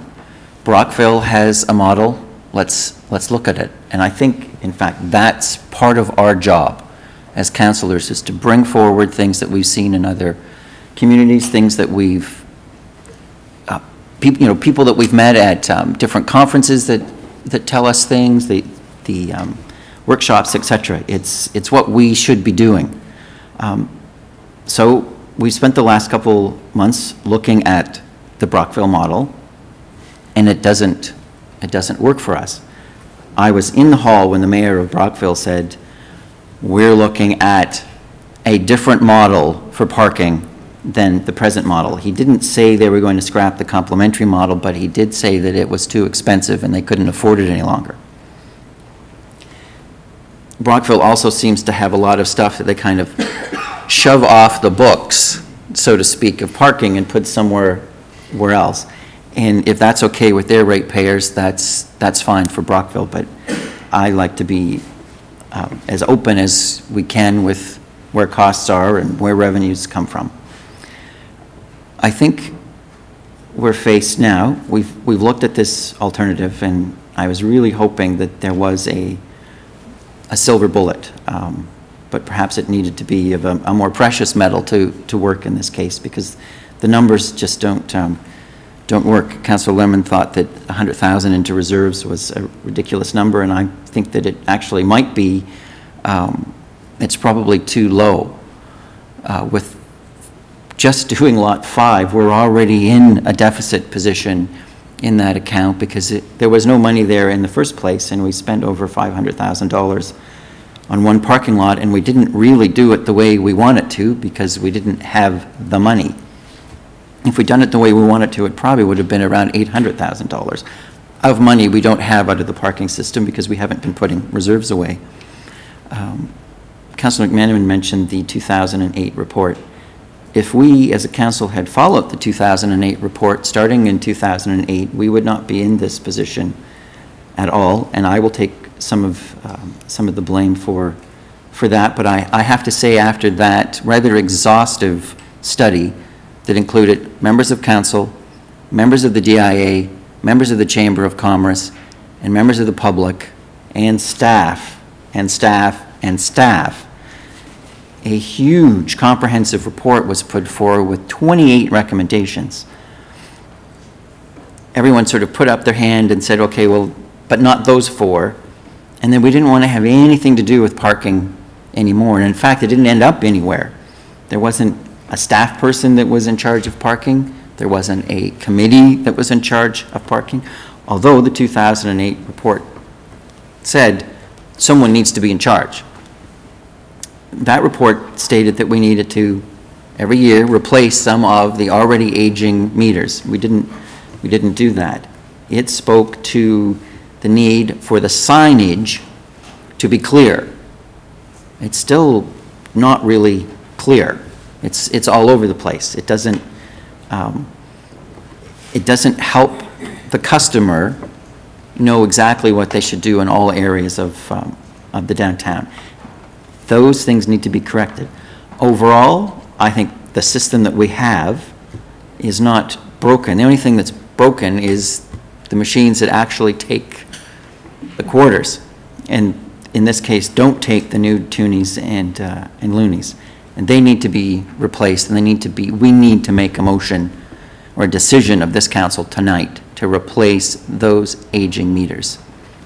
A question about returning the meters on the main, on the 2 blocks of the, I think we can make that decision at some point. I don't know that it needs to be tonight, but it does need, I think council needs to reaffirm or affirm or make some decision about that. But I think the priority tonight is to get those meters that we have now replaced with ones that work. Hopefully, the staff report that the minutes speak to will address issues of, well, who's in charge? What committee is really going to own parking? Need to address the signage issue, which is poor, as Councillor Lemon has pointed out. I think anyone walking downtown can point out the errors in the signage. And that report needs to come back and go, we need X number of dollars every year generated by the system, and the system's generating Y, and here's how those 2 numbers equal the same thing. And that needs to come back to us. But even if it's 75 cents an hour or $1 an hour, or the first hour is free and your second hour is $1, that's still all predicated on having meters that accept the currency of the realm. And ours don't do that at the moment. So actually, I'm maybe speaking about the next issue, but I think we need to make a decision on whether we're going to continue to talk about parking, or are we going to, tonight, start making at least one decision about parking, if not several. Well, council has a number of motions in front of them, one of which is the Complementary Parking Review Committee minutes, and that's what we're discussing now. Councillor Boddy. Thank you, Your Worship. Having sat in that committee, I'm going to be quite candid and suggest that I was being as opportunist as I possibly could, because I thought this was something that was really going to work, being a third-generation downtown business person. I want to thank Councillor Lemon. I want to thank Jeff Robbins, who's in the room, for bringing the idea forward, and Dave Parsons that sat in the committee. We had some good dialogue, some good discussions. As everyone, I think, knows, Jeff and Councillor Lemon went down to Brockville, came back with the idea, having interviewed people, spoken to people on council, and all looked pretty good. Once we started to scratch the surface on Brockville, we started to realize that, for example, their clerk's office was what the parking was run through, but there was no accounting to parking, cost accounting in the clerk's budget to parking. And we're pretty good in this city on our cost accounting and dividing up where money is spent and whose time we're spending on. Brockville isn't there yet. They're getting there. They want to get there, but they're not there yet. We also learned that they're a lot more aggressive on their parking enforcement than we are. They bring in a lot more revenue. They write a lot more tickets than we do. If you move your car less than 250 meters down the street, that's a parking fine within the 2 hours. In July, after we had started this, Brockville decided to raise their fines to $30 from 20. Ours are 20 if paid within 10 days. I believe they're $10. Theirs are 30 if paid within 7. They come down to 20. They plan to generate just about 3 times the amount of money from fines as we generate. The other thing that we found out is just out of Main Street, through the neighborhoods, it's 1 hour parking. So you think of our 4th Avenue East, our 3rd Avenue West between, let's say, 10th Street and 8th Street, 3rd Avenue East south of 8th Street, where we know that people are working downtown are parking there, that's 1 hour parking. So that's forcing everybody, and if I'm not mistaken, I think it's throughout their city, but I know that it's in their downtown area. When we start to look at that, that doesn't work for us. It doesn't work in Owen Sound. We're not going to be able to tell people that they can only park for 1 hour throughout downtown from the bottom of the hill to the bottom of the hill. It doesn't work here. It works in Brockville because it forces everyone to go into their parking lot and rent space from them. The more we looked at it, the more we realized their system, there's a lot of things we didn't like about their system. We also learned quite a bit that in the end, their taxes are very much supplementing their parking system. We don't want that. That was our goal right from the start. The Brockville model doesn't work in Owen Sound, and frankly, it's not really working in Brockville if that's their goal. Obviously, they've accepted that it's on the taxpayer, but we're not willing to go there unless there's anyone around the council table that wants to put up their hand and say, yeah, I want to put it onto the taxpayer, but I don't think there is. So from when Councillor Lemon and Jeff Robbins first went down there, things changed. We learned more information. We found out it wasn't quite the way they had been told it was. And in the end, we got to a point that we liked some of the things that they did, and I think Councillor Lemon has just pointed out some of the things that he has concerns about. Scratching the surface within our own city, we found some things that we thought we could do better, and that was certainly mentioned. And so that's how we ended up with the motion that we made, knowing that there's a 2008 report out there that perhaps staff could review, maybe tweak. And that was our thinking when we made that motion. Thanks. Councillor Purdon. I think I need more information about this report, the parking report, the timeline when that was to happen and the terms of reference, what would be happening with that? Because I think tonight we're also being asked to make a decision on a number of parking meters for the city, but we don't have the report yet. And I think the troublesome part for me is that we haven't really engaged our community with the idea of returning paid parking on 2nd Avenue. We've had a lot of input saying we like it as complimentary, the way it is now. And I'm uncomfortable with, it feels like an equipment purchase is dictating a change in policy in our community without actually engaging the community in that change or communicating with the community about that change. So it feels like, I think earlier, the cart before the horse idea was being used, and I think that's the troublesome part. I was hoping that the ad hoc committee was going to provide some direction in terms of how to go forward, and I don't see how that go forward position of having a parking study is going to inform us for the next piece of business on our agenda tonight about purchasing equipment. There's a disconnect here in terms of the time framework and the decision-making process. If I may just offer, I appreciate all the comments from all members of council, that we deal with the set of minutes that are in front of us right now. And this issue can get pretty muddied up pretty quickly, recognizing the complexity of the decisions that need to be made, but we need to deal with what's in front of us at this time, and then in a subsequent, the subsequent report that's going to come forward, we'll deal with that at that time. And I'm sure there'll be lots of questions and lots of discussion around that particular report. So I really, I certainly appreciate the comments. I would suggest that we need to move forward in some fashion on this. And there's some other speakers, so I'll go to Councillor Chamberlain and Councillor McMahon. Well, I'd just like to say I was on that committee all summer where we were doing those meetings, and I do agree with Councillor Purdon to a degree, because I don't want to be, that's where we were at our last meeting, really feeling the pressure to make a decision. We spent a lot of time on the words financially sustainable, equitable, and enforceable. And we all agreed that that was the way we needed to go with this to go forward. The thing that I really learned being there was how important it was to the DIA to try to work on keeping the downtown working for them to have customers downtown. And that was really, really important part of my learning curve on that committee.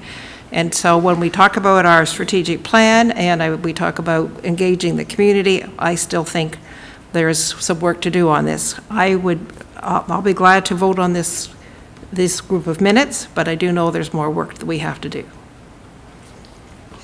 Councillor McMahon. Thank you, Worship. Just quickly to wrap up, just to Councillor Purdon, I think all these minutes talk about can we have a free, complimentary, meter-free system downtown? And I think the answer from these minutes is no. All the other questions, 2nd Avenue East, putting meters in, taking more meters out, parking signs, I think are the focus of the staff complementary, or the staff review, parking review. So I guess that's my only comment. I think these minutes answer the fundamental question and follow through to the next report. Councillor Boddy. I don't think any of us have moved the minutes, have we? Yes. Jim did, okay, sorry. So, Councillor, call the question. That takes precedent. All those in favor? Opposed? Well, it's carried unanimously by those present. Subsequent motion. One of the things that was identified in the, although it may not have been on the mandate, was identified during the surveys, was the fact that we have one area of the city that is privileged in the downtown. And I would like a staff report, I'm requesting a staff report to come back very quickly, on how many parking meters would be required for 8th to 10th Street, and what would be the estimated revenue from those? Because that's going to affect a lot of our thinking. And we need that before we go into budget. And I really feel, personally, I feel we've got an inequitable situation we have to correct.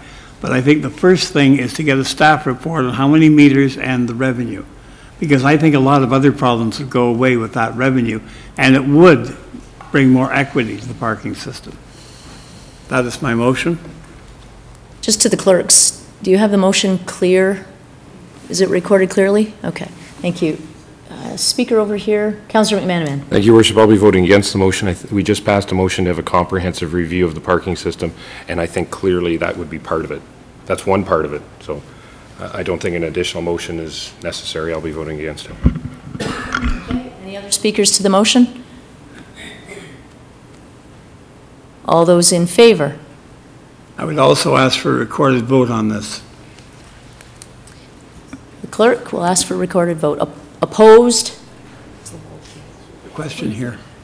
We've got hands flying everywhere here. Just a second now. We're going to have a recorded vote. Could I just have a repeat of the motion? Yes, before we record the vote. That would be good timing. City Council directs staff to provide a report respecting how many parking meters would be required from 8th to 10th Street and what the revenue of that area would be. On 2nd Avenue East. I don't believe Councillor... Sorry. On a point of order, Your Worship, I don't believe Councillor Twaddle has a pecuniary interest on this matter. His matter was specifically about complementary parking and its effect it may have on his... That's up to Councillor Twaddle. I don't know where Councillor Twaddle is, Your Worship. He left as he should, and he should not be listening at the door to deliberations, which he obviously isn't, so someone needs to find him. Having been left out in the hall for approximately 45 minutes once. Oh, only a half an hour. Well, I think it was more like an hour, but no, it was a very long time. Here's Councillor Twaddle now. Councillor Twaddle, the motion is about to be put forward for a recorded vote, and if we could have the Deputy Clerk please read the motion. That City Council directs staff to provide a report respecting how many parking meters would be required on 2nd Avenue East from 8th to 10th Street and what the revenue of that area would be. To the mover, is that correct wording? Okay, so we'll call... Your Worship, if I may, since I declared a pecuniary interest on the previous discussion, and I don't know what the result of that discussion was, so I don't know what this motion, I don't know the context of this motion to know whether I might still have a pecuniary interest. That's your call. But I don't know the context, so how do I know whether I have a pecuniary interest if I don't know what the discussion is about? The motion is meters between 8th Street and 10th Street on 2nd Avenue. any other information is really irrelevant. Well, have we discussed the replacement of parking meter report 12B9? No. We're done with the minutes of the committee. All right. Approved the minutes of the committee. Approved the minutes of the committee. Well, if it's simply information on equipment, then I don't appear to have a pecuniary interest. But then I also don't have the benefit of any discussion that went on leading up to the motion. Recognize that. So if there was discussion around this motion not related to the minutes, then I'm at a disadvantage. I'm trying to understand how, we've got a motion on the floor. Has there been any discussion? The vote's being called. So that but you're there's been aware, discussion. Councillor Twaddle, the minutes of the Complementary Parking Review Ad Hoc Committee were passed. So if you're familiar with those minutes, that would be the background. We're now going to call the question on the current motion, and I'll ask the clerk to poll council. Thank you. Councillor Adair.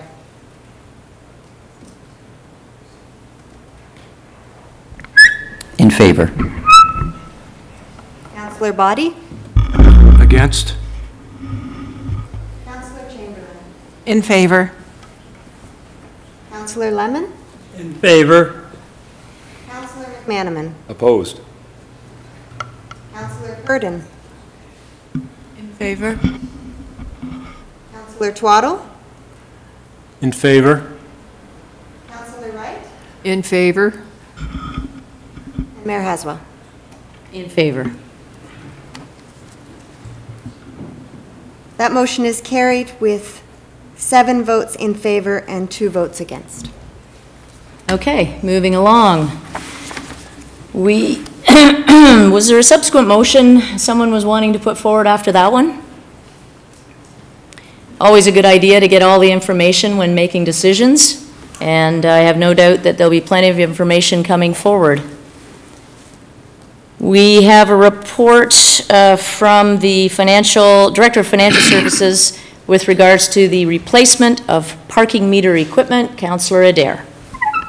Thank you, Your Worship. Last October, our police chief communicated to us that there was going to be a problem with our existing meters and ticket spitters as the Royal Mint was issuing new toonies and loonies that were out of a base metal as opposed to a precious metal, and so would not work in our very old equipment.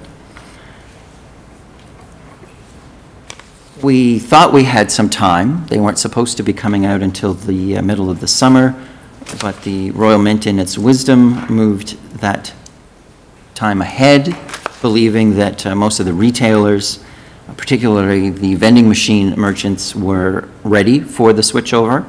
Many municipalities faced exactly the same problem we did, with one exception. Most municipalities did not have the equipment of the age that our equipment was. For most places, such as Victoria and others, it was a costly but relatively quick fix of simply changing some programming in the existing machines.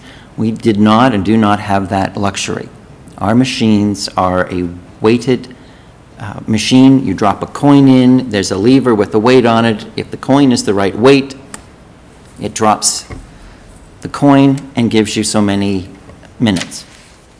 If the coin is not the right weight, it drops the coin and doesn't give you minutes. Unlike in a vending machine, where if you put the coins in and it's not the right kind of coin or it doesn't recognize the coin, just sends it on through to the chute and you can take it out. Ours don't do that. We need to replace them. We needed to start replacing them in October. We needed to start replacing them in March. If we'd followed the 2008 parking strategy, we would have had them all replaced by now. Having said all that, and as a preamble, we looked at an alternative. It doesn't work for us.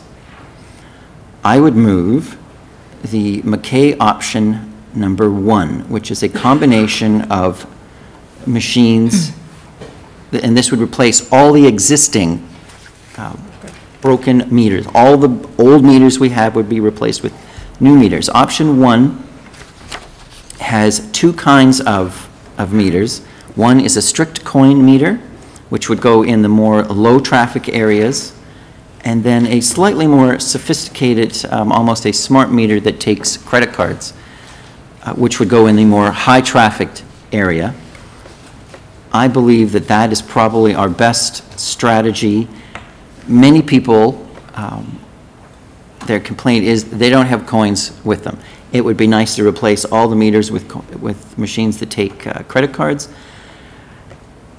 but that's just way too expensive. I think that we need to do a little bit of each where it makes sense. So my motion is that we move forward with all due haste, having been told almost a year ago, that we need to do something, and I would move the McKay option number 1.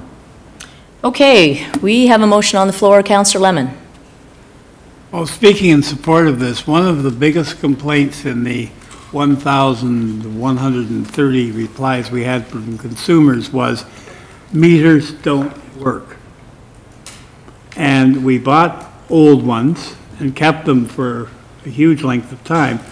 It's interesting that tonight we're voting on replacing a truck that's only a few years old, and these things are probably 40 or 50 years old.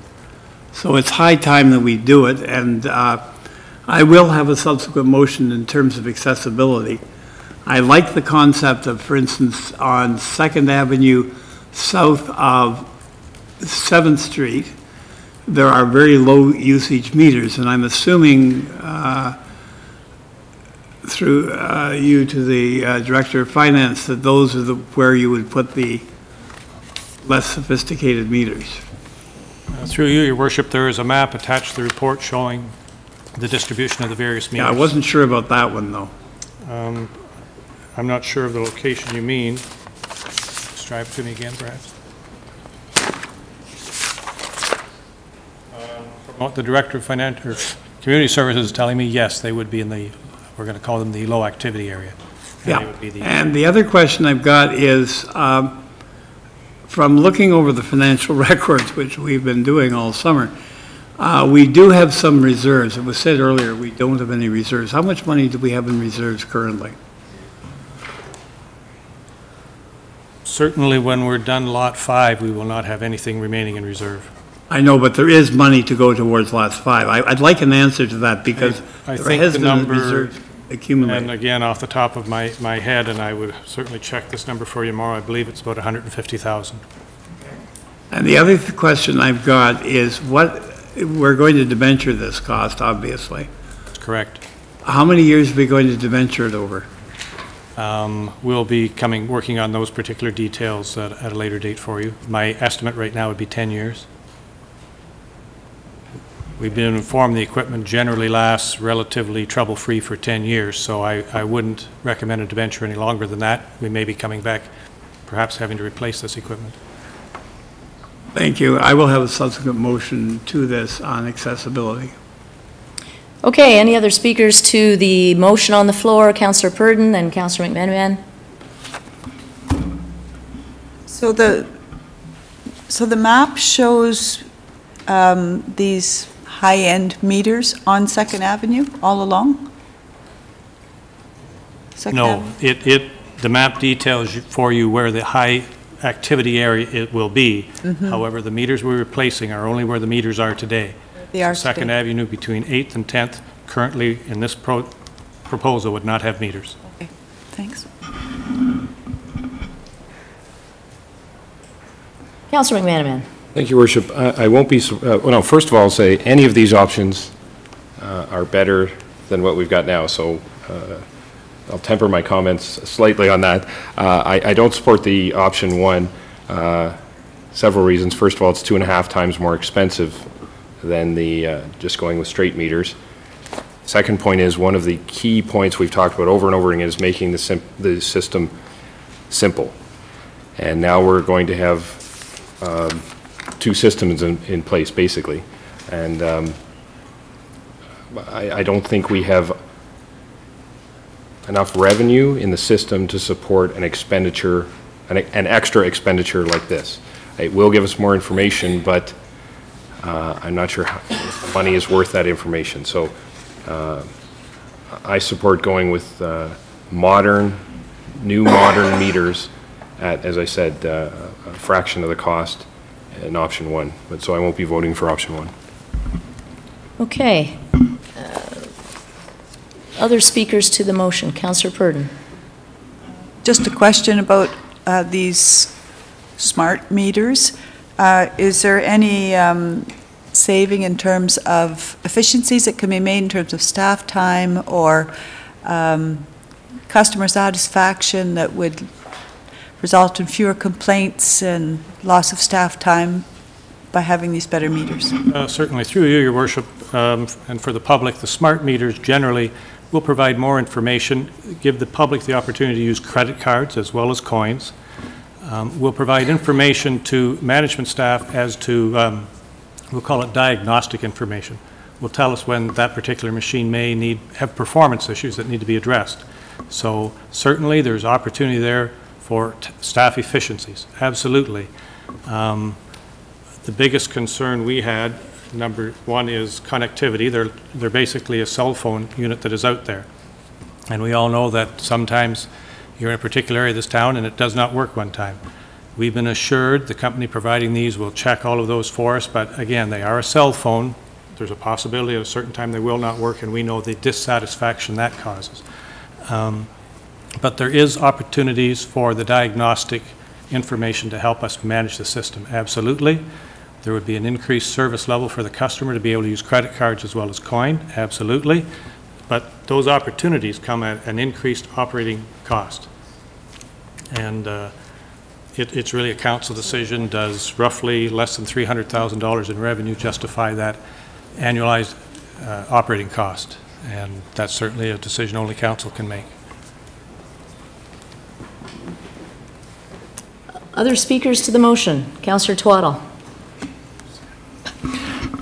Thank you, Your Worship. I face a bit of a dilemma here. It's kind of like the old good news, bad news scenario. The good news is that the parking system is operated so close to the line that we can't afford to maintain the capital. It's like so many other decisions that we face as a municipality, and every municipality faces. It's like the infrastructure deficit that we face. I mean, the ideal situation would be to go with the newest, most up-to-date technology. That's almost $250,000 in capital costs. Obviously, that's not affordable in our current parking system.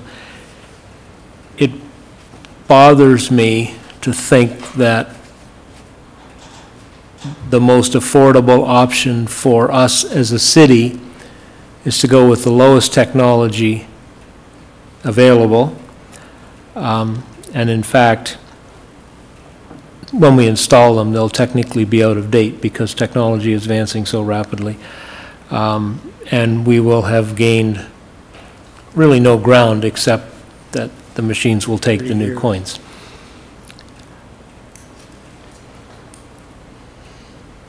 In one sense, I lean towards supporting Councillor Adair's motion because it would give us some technology, but the reality is, the sad reality is, we can't afford it.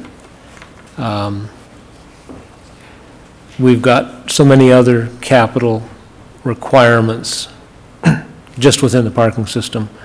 You know, we've only done half of Lot 5. There are other lots that, in a very short period of time, will be facing similar reconstruction costs, and I think we need to be planning towards those as well. I hate to say it, but as much as I lean towards Councillor Adair's motion, I can't support it. Okay, Councillor Body, then Councillor Wright. Thank you, Your Worship. I'm on the same page when I'm looking at the costs, the difference between $24,000 and $5,000. That's a big difference. You think we're going to use credit cards, it's a great idea, but you're going to pay 3 to 6% off the top to the credit card company to be able to use it, and then you've got to have staff to be able to process the credit card receipts through As you know, still being in retail, the point of service credit card things are expensive, and they're great, they're convenient. It would be nice, but I don't think we can afford it as we're looking at trying to figure out how to find that percentage on our strategic plan going forward. I won't be supporting the motion. Councillor Wright. Thank you very much, Your Worship. I am pleased that the terminals in the parking lots will have the elite pay and display machines, which will accept credit cards, because that's where you're going to get people that want to park for a longer time that would more likely use a credit card. I don't really think they're necessary on the downtown, in the areas downtown, because most people only park there for an hour or two, and they're not going to use their credit card for that. So I support number 3. I won't support this motion, and we'll have a next motion. Okay, any further discussion to the motion, which is to approve direction option number 1? Councillor Purdon. I think option number 1 is a good idea for the very reason is it gives us a foot in the door of using credit cards in parking downtown. It's what's convenient for shoppers. It's what people use today. Very few people run around with a whole bunch of change in their pockets. It's hard to find. Even the car wash takes a credit card for a $3 investment. I think if we want to have people using the downtown, you know, it's an easy place to come, and we're going to have parking meters, we should make them easy to use. I think option 1 is a foot ahead. It's a reasonable expense. As technology moves forward, the investment, just putting an investment without credit cards means we have a whole pile of equipment, none of which can be updated. If we increase parking fees, credit cards are going to be the way that people will be paying for increased fees. So I think option 1's a good idea and a sound investment. Okay, Councillor Adair. Just to wrap it up, Your Worship, I think we do need to get our foot in the door in technology. I did not put forward option number 2. It is just too expensive, which would be the solo machines everywhere, because we can't afford that. I'm well aware of that, but I really think if we're going to, you know, be an intelligent community or a smart community or a tech community, people being able to use credit cards is something that we do need to at least begin to make some inroads into, and not buy equipment that was invented in the 1850s and has been the same since then. We've got rid of the penny. Who knows in 10 years what kind of technology is going to be out there to make payments for things, but we'll still only be taking coins. Depending on how this motion goes, Your Worship, I have a subsequent motion. Okay, I think we've had some pretty good discussion on this one. All those in favor of the motion? Councillor Purdon, Councillor Lemon, Councillor Adair. All those opposed? Oh, all those opposed? Councillor Wright, Councillor Boddy, Councillor Twaddle, Councillor Chamberlain, and Councillor McManaman. That motion is defeated. I have a subsequent motion, Your Worship, that we go with McKay option number 3, which is the solely coin-operated machines everywhere. I'd like to put forward a motion tonight that passes. Just clarification on the motion. You use the word everywhere. Are you talking about policy the 400 option number 3? Okay. Which is to replace the 419 obsolete meters with 419 newer obsolete meters. And 3 Pete. And 3 elite pay and display machines. Option number 4, I'm sure everyone can read that. So we're going with, the motion is option number 3 from McKay. It's option number 3. To be Option number 3. This is just a testament to the fact that, you know, anything to do with parking can create extreme excitement. Councillor Lemon. Well, I don't always agree with David, as he well knows. Councillor Adair. Councillor Adair, but in this case, he's absolutely right. Folks, welcome to the year 2012. And all this debate about whether we should go with the higher technology reminds me of a debate many years ago with this city, whether or not we would have more than one word processor in City Hall, and the statements made at that time. Yes, I think option number 1 is the best compromise. I will vote against option number 3, not because I don't think we need to replace the equipment. We do, but I think we have to start moving into the year 2012. As was pointed out, we're using technology from more than a century ago. Come on, guys. Your Worship, could we call the question, please? Okay, motion to call the question. Let's say all those in favor. Councillor McManaman, Adair, Chamberlain, Twaddle, Body, Wright. All those opposed? Councillor Purdon, Councillor Lemon. That motion is passed. Thank you. Moving along. Motion, Go ahead. Please do. One of the things that has been concerned and has been pointed out to me as I am a member of the Accessibility Committee is that the pay and display machines that we have in the parking lots currently are not accessible by people in wheelchairs. Under the Ontarians with Disabilities Act, we have to make them accessible. We're required to have them accessible. And what I'd like to know is there any plan to install these new machines to make them accessible to all members of the community, especially those in wheelchairs and with walkers? Is that a motion? Well, I'm asking if there's any information. Are you asking if the city is going to comply with the Accessibility Act? Before they put these meters in, make sure they're going to be accessible. Probably a simple answer, but we'll go to If you wish, Your Worship. Director of Financial Services. Director of Parking. And all things P-related. I am sure your senior management team will work together to ensure that the new pay and display machines are installed according to the ADA standards. Thank you. Okay, I don't need to make a motion because we've gotten that assurance, and I certainly will be looking to make sure that they are, because it's really ridiculous to put in something that's accessible in terms of credit cards if it's not accessible to somebody in a wheelchair, and people in wheelchairs drive cars. There's a lot of them out there in a growing number. Every one of them has got to step up. Okay? Okay. I'm happy with that. Okay. Moving along, we have a report from the Manager of Parks and Open Spaces with regards to trees on riverbanks. Councillor Adair.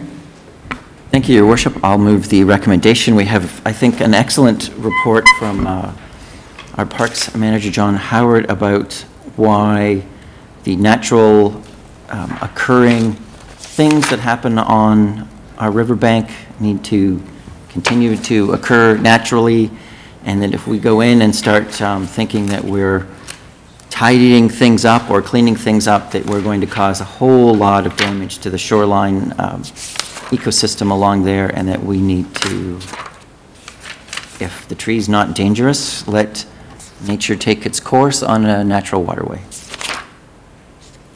Further discussion, Councillor Purdon. I agree with the report. I just had a question about trees that are in the river, because I just canoed down the river last week, and it's really hard to get past that tree in the river if you're trying to navigate the water. So I don't know if there's any way that that is addressed. There is an answer from my Conservation Authority days, which would speak to the provision of fish habitat. However, I see the Director of Community Services has probably a far more articulate response, and I'll turn it over to you. Through you, Your Worship, I think you're on the right track with fish habitat. The Conservation Authority would prefer that where there's fallen trees in the river, that we leave them there. It is a fill-regulated area, so if you can imagine, we would require, I believe, a fill permit to remove those. I was after park staff to remove a tree at the park, and they told me that we would require a permit to do that. So certainly we can investigate further the notion of trees within the river that are blocking sort of that passage. Who's the council representative that's with the Conservation Authority? You may want to speak more at length with Councillor Boddy around that. Councillor Lemon? Yeah, well, I'm finding an interesting situation is coming in this report, because the city has a property standards bylaw which says specifically that thou shalt cut down a dead tree. And now we're saying, oh no, we're going to leave them. We have to be consistent. If we can go onto private property and say, sir or madam, that tree is dead, it needs to be cut down, because that's what it says in our property standards bylaw. Now this is really interesting, because now we're saying it's fine to ignore our property standards bylaw on city property, but not on private property. I would ask for a response to that one. Through you, Your Worship, the city's official plan speaks to retaining trees in particularly hazard areas that would include the area along the riverbanks.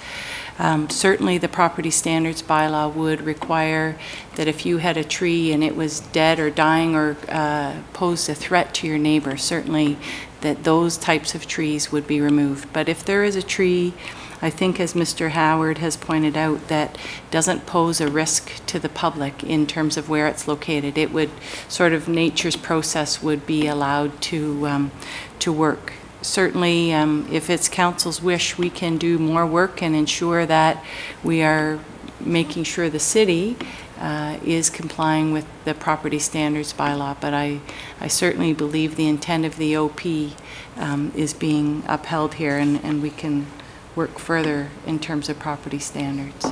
This is the same area, I would remind council, that you're turning your minds to with the Downtown River Precinct study. So perhaps some of the revitalization of this area will be generated through the results of that study as well.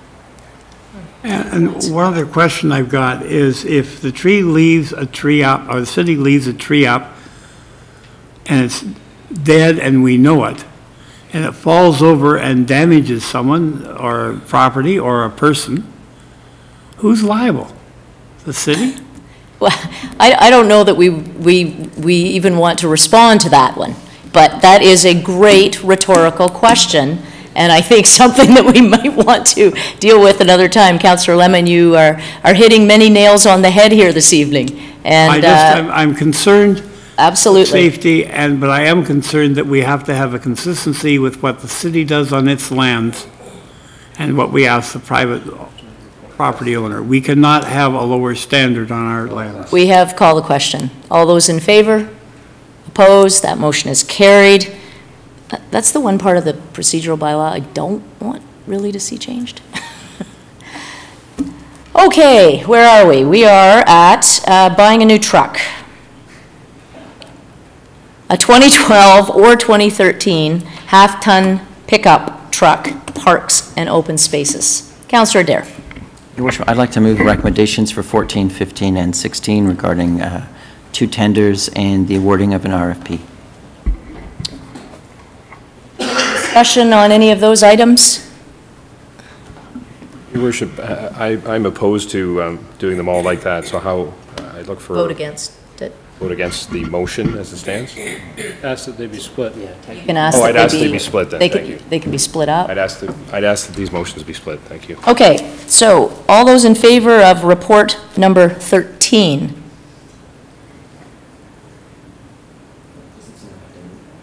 That's moved by Councillor Adair, I hope. Yeah. All those in favor? Opposed? That motion is carried.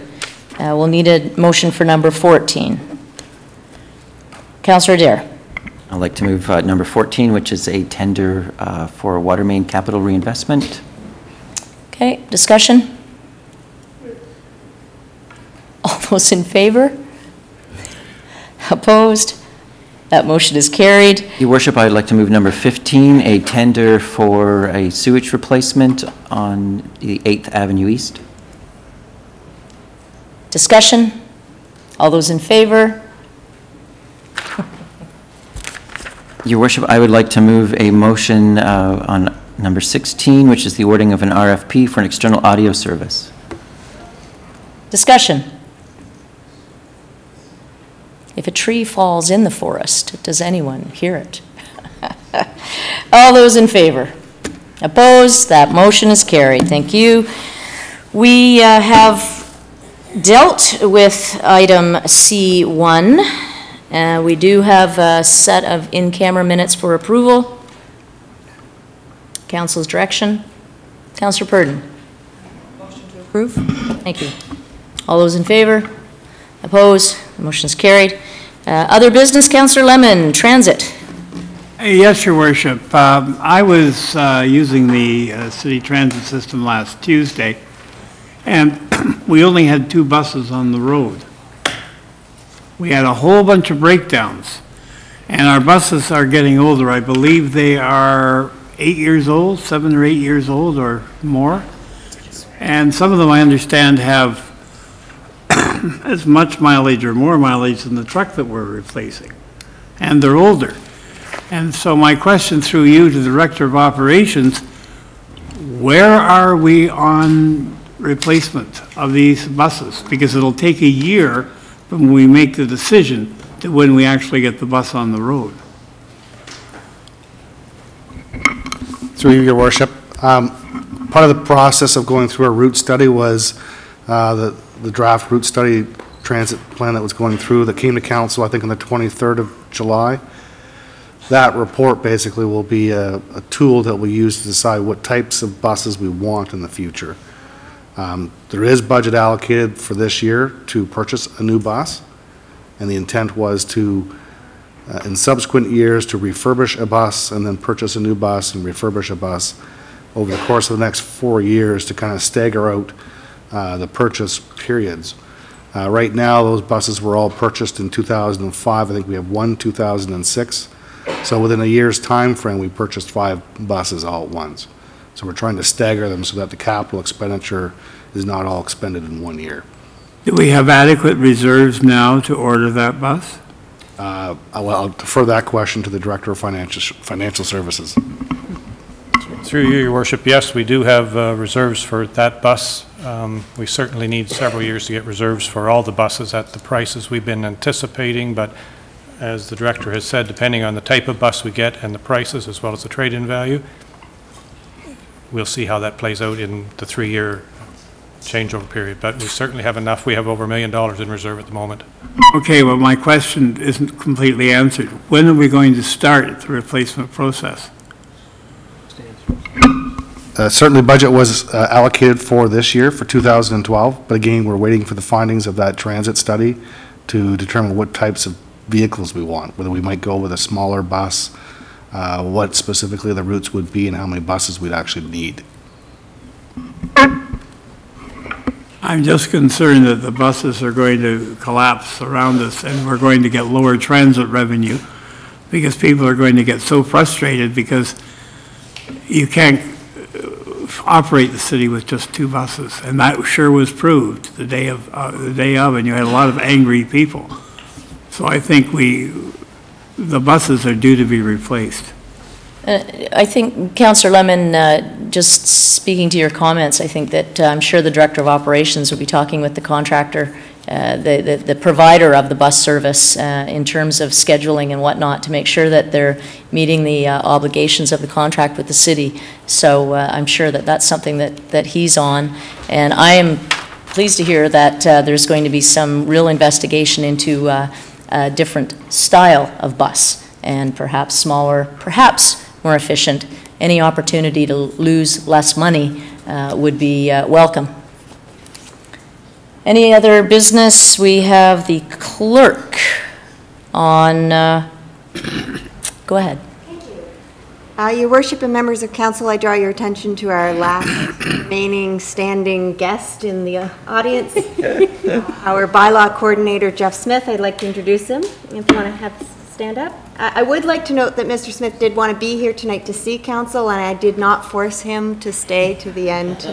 We encourage you to show up again tomorrow morning. Not here. No. You won't be back. Welcome. Good to see you. Thanks for hanging in there this evening, too. Move the committee rise. Thank you. Resolution adopting proceedings in committee of the whole, please. Moved by myself, seconded by Councillor Adair, that the action taken in committee of the whole and considering public meetings, deputations, public question period, matters arising from correspondence, reports, matters tabled, motions for which notice was previously given, and other business be hereby confirmed by this council. Thank you. All those in favor? Opposed? That motion's carried. Resolution adopting committee proceedings in committee of the whole, please. Oh, I did that. It's always showing up twice on my agenda. Notices of motion. New business by resolution, bylaws, please. Moved by myself, seconded by Councillor Adair, that bylaw numbers 2012 152, 153, 154, 155, 156, 157, 158, 159, 160, and 2012 162 be hereby passed and enacted. To the clerk, do we get all of the ones that were? We did, and we have absented with the one that has been deferred. Thank you. All those in favor? Opposed? That's carried. I thank council for, it was a lot of good debate here this evening, and look forward to our next meeting. We're adjourned.